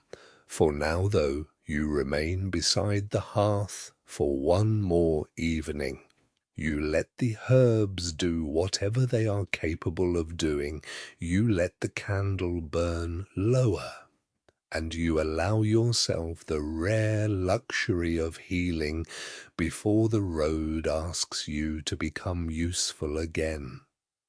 By the sixth morning, you can lift your arm without gritting your teeth. The bruise has faded from angry purple to the yellow-green color of old apples, and the infirmarian finally stops looking at you as though you are personally responsible for the weakness of human flesh. You thank him, pay what you owe, and collect your belongings from the priory guest house.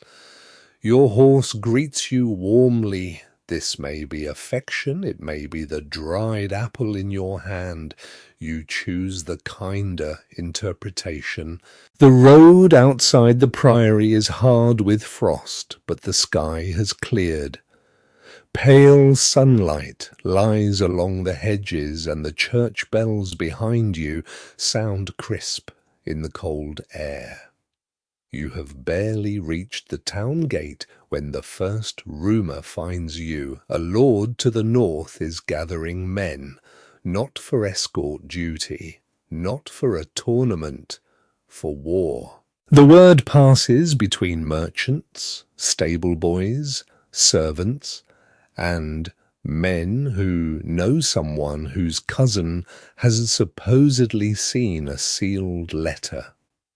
By the time you reach the market square, the rumour has grown armour banners and several hundred horses. No one can quite agree whether the lord intends to defend his lands, support an ally, pressure a rival, or simply make enough noise that nobody dares test him. What everyone agrees upon is simpler. He is paying. You stop beside a bread stall and listen while two mounted retainers discuss wages. The figure they mention is better than what you earned escorting carts. Much better. That is how war finds men like you. Not always with trumpets, sometimes with arithmetic. You buy coarse bread, cheese, and onions for the road. Then you visit the stable and begin checking your gear. If you ride toward a gathering, host appearances matter. Your mail must be complete, your shield must show no loose straps, your saddle must survive hard riding, your horse must look sound enough that a steward does not immediately calculate how much trouble you will become. You oil the sword again, though it does not need it. Nervous hands prefer useful work. Near the stable door, an old groom advises tying a sprig of hawthorn beneath the saddle-cloth to keep the horse from stumbling on campaign. You ask whether it works. He says his father believed so. You notice that his father is not present to defend the claim. Still, the groom gives you the sprig for nothing. You tuck it beneath a strap. A hedge knight should never insult free protection. By midday, you are riding north. Other armed men appear on the road. Some wear the colours of known households. Others look more like you men with decent horses, serviceable armour, patched cloaks, and no banner of their own. You exchange names. You exchange rumours. One knight claims the gathering lord pays 6 weeks in advance. Another says only 2. A third insists payment depends upon whether you bring your own horse. Those who tell the tale never fully agree, especially when money is involved. By late afternoon, the road descends toward a broad valley. There, beyond a frozen stream, you finally see the gathering place. Banners stand above a fortified manor and the fields around it. Wagons move through temporary lanes. Horses crowd fenced paddocks. Men carry bundles of spears toward storehouses. Smiths work beneath open sheds where sparks jump through the grey air. This is not yet an army on campaign. It is a household expanding faster than its walls can contain. At the outer checkpoint, a clerk asks your name. You give it. He asks whose service you have held. You mention the keep, the escort, and the tournament. He writes on a wax tablet. Then comes the question that matters. Do you bring your own horse and armour? You almost smile, yes. That answer has value. You are directed toward a timber building where men seeking service wait beneath a roof smelling of damp wool and horse sweat.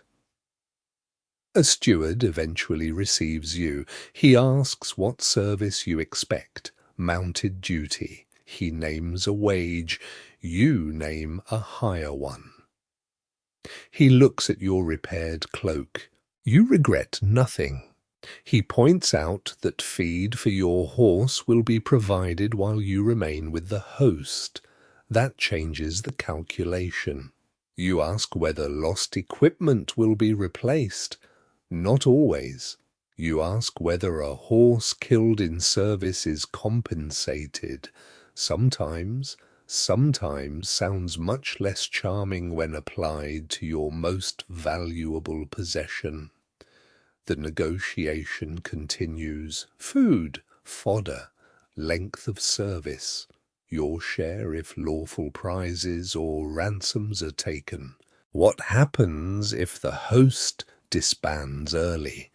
Nothing is written as neatly as you would like, because service often rests on custom-spoken agreements, witnesses, household records, and reputation.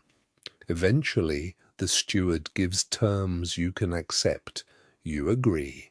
Then comes the oath. You stand before a household officer with several other men and promise service for the agreed period. The language is solemn, but the meaning is practical. You will obey lawful commands, remain faithful to the Lord's interests, and not quietly disappear with his advance payment. A priest witnesses the arrangement. Some men touch a relic while swearing. The relic here is a small bone enclosed in a silver case. No one can quite agree which saint it belongs to. You touch the reliquary anyway. Breaking an oath is dangerous enough without testing an unidentified saint. When it is done, a clerk records your name. You receive a token showing that you belong among the hired mounted men. And then, finally, silver. Not a fortune, but enough to make your purse feel serious again. You hold it for a moment before putting it away. The pleasure is mixed with something colder. Better pay exists because greater risk exists. Tomorrow you may still be waiting. In a week you may be riding toward another lord's lands. Perhaps negotiation will settle everything. Perhaps the banners are enough. Perhaps they are not. You leave the building as evening gathers over the valley. Smiths are still hammering. Stable hands carry buckets. Cooks drag sacks of grain toward temporary kitchens. The ordinary machinery of war is beginning long before any sword is drawn. You lead your horse towards the assigned lines, feeling the weight of fresh coin beneath your cloak and the older weight of obligation settling beside it. For the first time in weeks you have steady pay. For the first time in weeks you also have a reason to wonder where the road may carry you next. The first thing you learn beneath a noble banner is that an army spends an extraordinary amount of time doing almost nothing. Not absolutely nothing, of course. Doing nothing would be restful. Instead, you wait. While saddles are checked, wagons are counted, oats are issued, orders are rewritten, scouts return, servants search for missing tools, cooks complain about damp firewood, and men who outrank you hold conversations whose results nobody explains until much later. You remain in the camp. The expected march does not begin. One day becomes 2, then 3.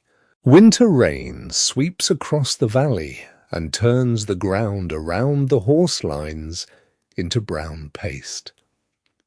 Temporary paths are covered with straw and brushwood, but hundreds of boots and hooves grind everything downward until mud becomes the camp's most reliable possession.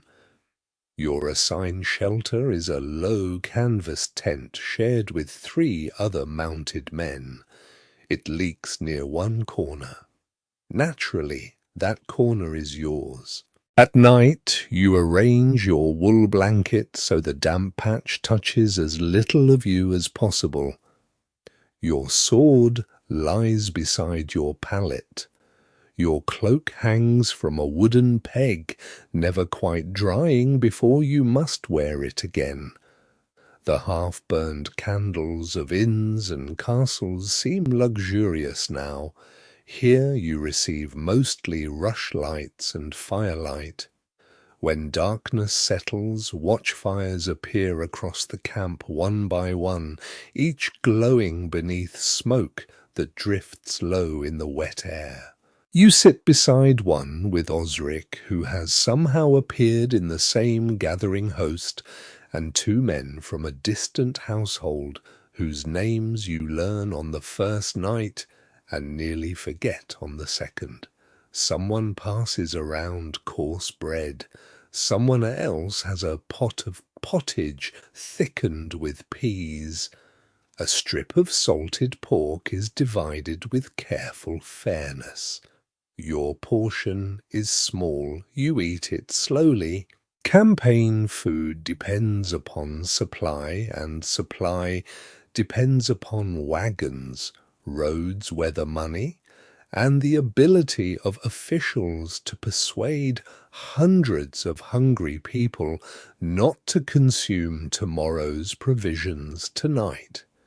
Every evening grain is measured.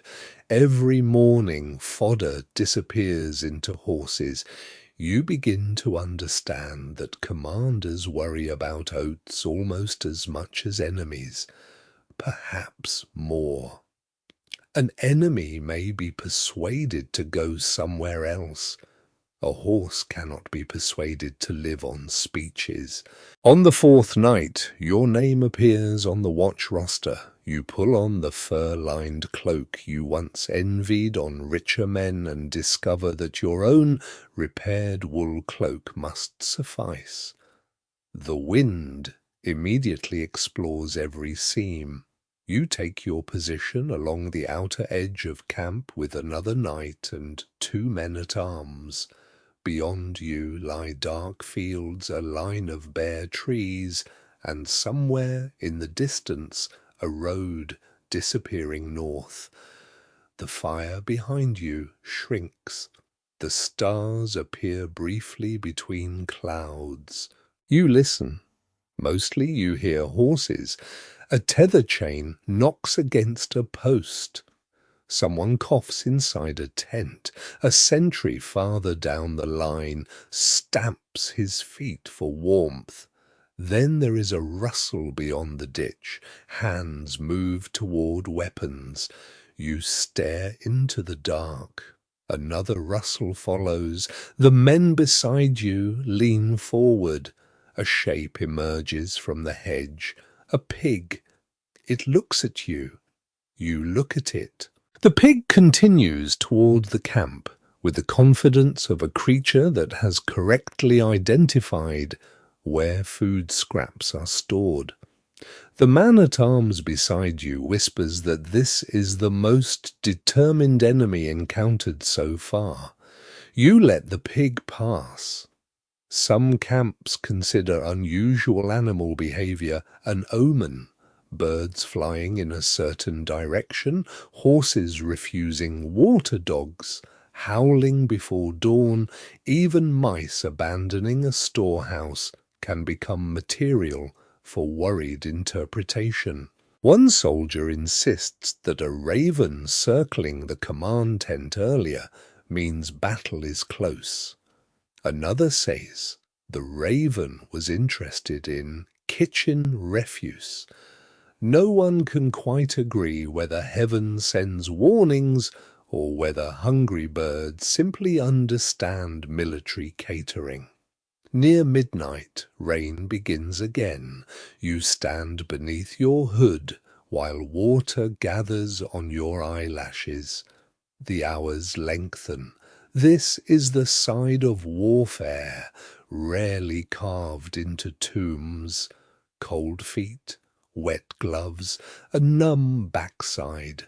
The continuous suspicion that everyone else has been assigned a warmer duty. When relief finally arrives, you return to the watchfire and hold both hands toward the flames until sensation crawls painfully back into your fingers. Osric gives you warm ale from a small cup. You drink. It tastes smoky because ash has somehow entered it. You do not complain. The following days continue in much the same fashion. You exercise the horse when the ground allows. You inspect armor. You clean mud from buckles. You help move bundles of spears beneath cover. You stand through an inspection in which a household officer examines horses more carefully than men. Messages arrive. Rumors multiply. One morning you hear that the opposing lord has withdrawn. By midday he is supposedly advancing. By supper negotiations are underway. Before bed, someone confidently announces that battle will begin at dawn. Dawn arrives. Breakfast begins instead. You eat barley pottage beneath a grey sky. Nothing happens. War, you discover, is frequently made from waiting for something that never occurs. Yet the waiting has its own tension. Men mend clothing because they might march tomorrow. Priests hear confessions because perhaps tomorrow will be different. Armourers continue hammering late into the evening. A travelling chaplain celebrates Mass beneath a temporary awning, and men kneel in wet grass while wind pulls at the cloth above him. Several soldiers carry small devotional tokens. One has a pilgrim badge stitched inside his tunic. Another wears a tiny pouch said to contain blessed earth from a shrine. Some swear such things have turned blades. You have never seen reliable proof. You keep your own little scrap of shrine-touched cloth anyway. The distance between skepticism and hope becomes very narrow in an armed camp. After nearly 2 weeks, you know the men around your fire better. You learn who snores, who cheats at dice, who shares food, who complains about every order but obeys them all. Companionship grows quietly from repetition. You do not need to become brothers in song. It is enough that someone saves you a place near the fire. One evening the rain finally stops. The sky clears. Across the camp, watchfires glow beneath banners hanging almost motionless in the cold air. You sit with your cloak wrapped around your knees. Your sword remains sheathed. Your shield rests against a log. For all the preparation, nobody has asked you to charge anywhere. And perhaps that is fortunate. The longer you serve, the more clearly you understand that surviving medieval war often means enduring everything surrounding battle rather than battle itself. Cold, hunger, mud, waiting, orders, more waiting, the occasional pig. A bell sounds faintly from a village beyond the fields. You remember another bell before dawn weeks ago when you woke in the roadside lodging, with no employer and only a handful of coins. Now you sit beneath a noble banner. Your purse is heavier, your horse is fed, your cloak is still damp, and somehow the road has brought you here. The watchfire settles lower. You add another piece of wood, then you wait for morning. The order to stand down arrives without trumpet or ceremony. A clerk walks through the camp shortly after morning prayers, carrying a folded sheet beneath his cloak. Negotiations between the lords have produced an agreement or something close enough to one that nobody expects a battle today. Perhaps there will be fighting next month, perhaps never. Those who tell the tale never fully agree whether the threatened campaign ends, because wiser men intervene because money runs short, or because both sides finally become tired of feeding horses in winter mud. For you, the important part is simpler. Your service is finished. The remaining wages are paid beside a trestle table beneath the command tent. You wait in line with other mounted men while a clerk checks names against his record. When your turn comes, several silver coins drop into your palm. You count them once, then again, not because you distrust the clerk, because experience has educated you. The amount is correct. You place the coins deep inside your purse and feel something resembling relief. You have survived the gathering without losing your horse, your armor, your sword, or any essential part of yourself. Your cloak has acquired another tear. Your boots leak slightly. One saddle strap will soon need replacing, but these are manageable problems. For a hedge knight, manageable problems are almost a form of prosperity. You return to the horse lines. Your horse lifts his head when he sees you.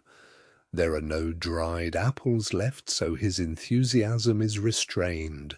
You brush dried mud from his coat and inspect his hooves one final time. The hawthorn sprig, given to you by the old groom weeks ago, is still tangled beneath one saddle strap, now brown and brittle. You remove it.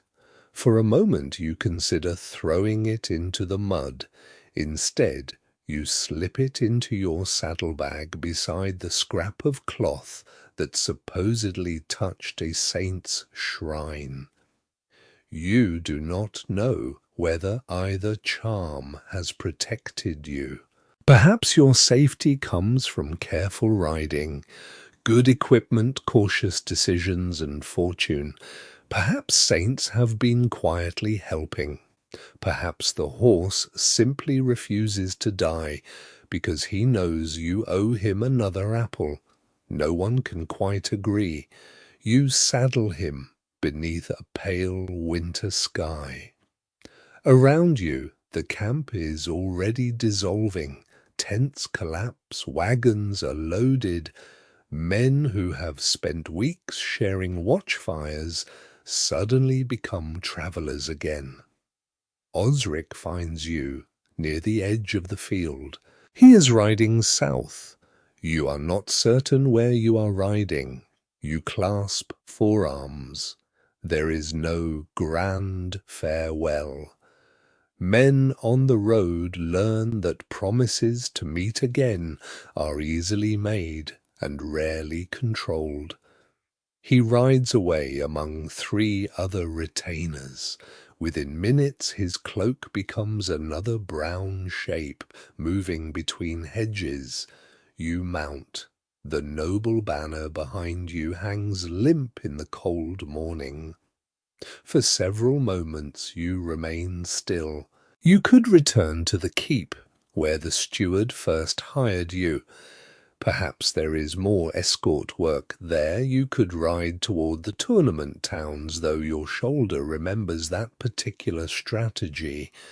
You could follow rumors of another household seeking mounted men, or you could simply ride toward the next market and listen. That is the Hedge Knight's real map, not parchment, rumor, hospitality, opportunity, names remembered by other men, the condition of the roads, the weight of your purse. You turn the horse toward the west. The camp disappears gradually behind you. Mud gives way to frozen track. Bare branches meet overhead. The air smells of wood smoke from distant cottages. By midday you pass a roadside shrine.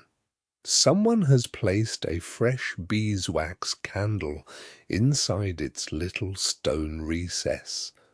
The flame trembles behind a horn covering. You remember another candle beside St. Christopher in the inn where this journey began. So much has happened between those two flames, yet your circumstances remain strangely familiar. You still own no castle, no manor waits for you, no tenants fill your barns. There are no barns.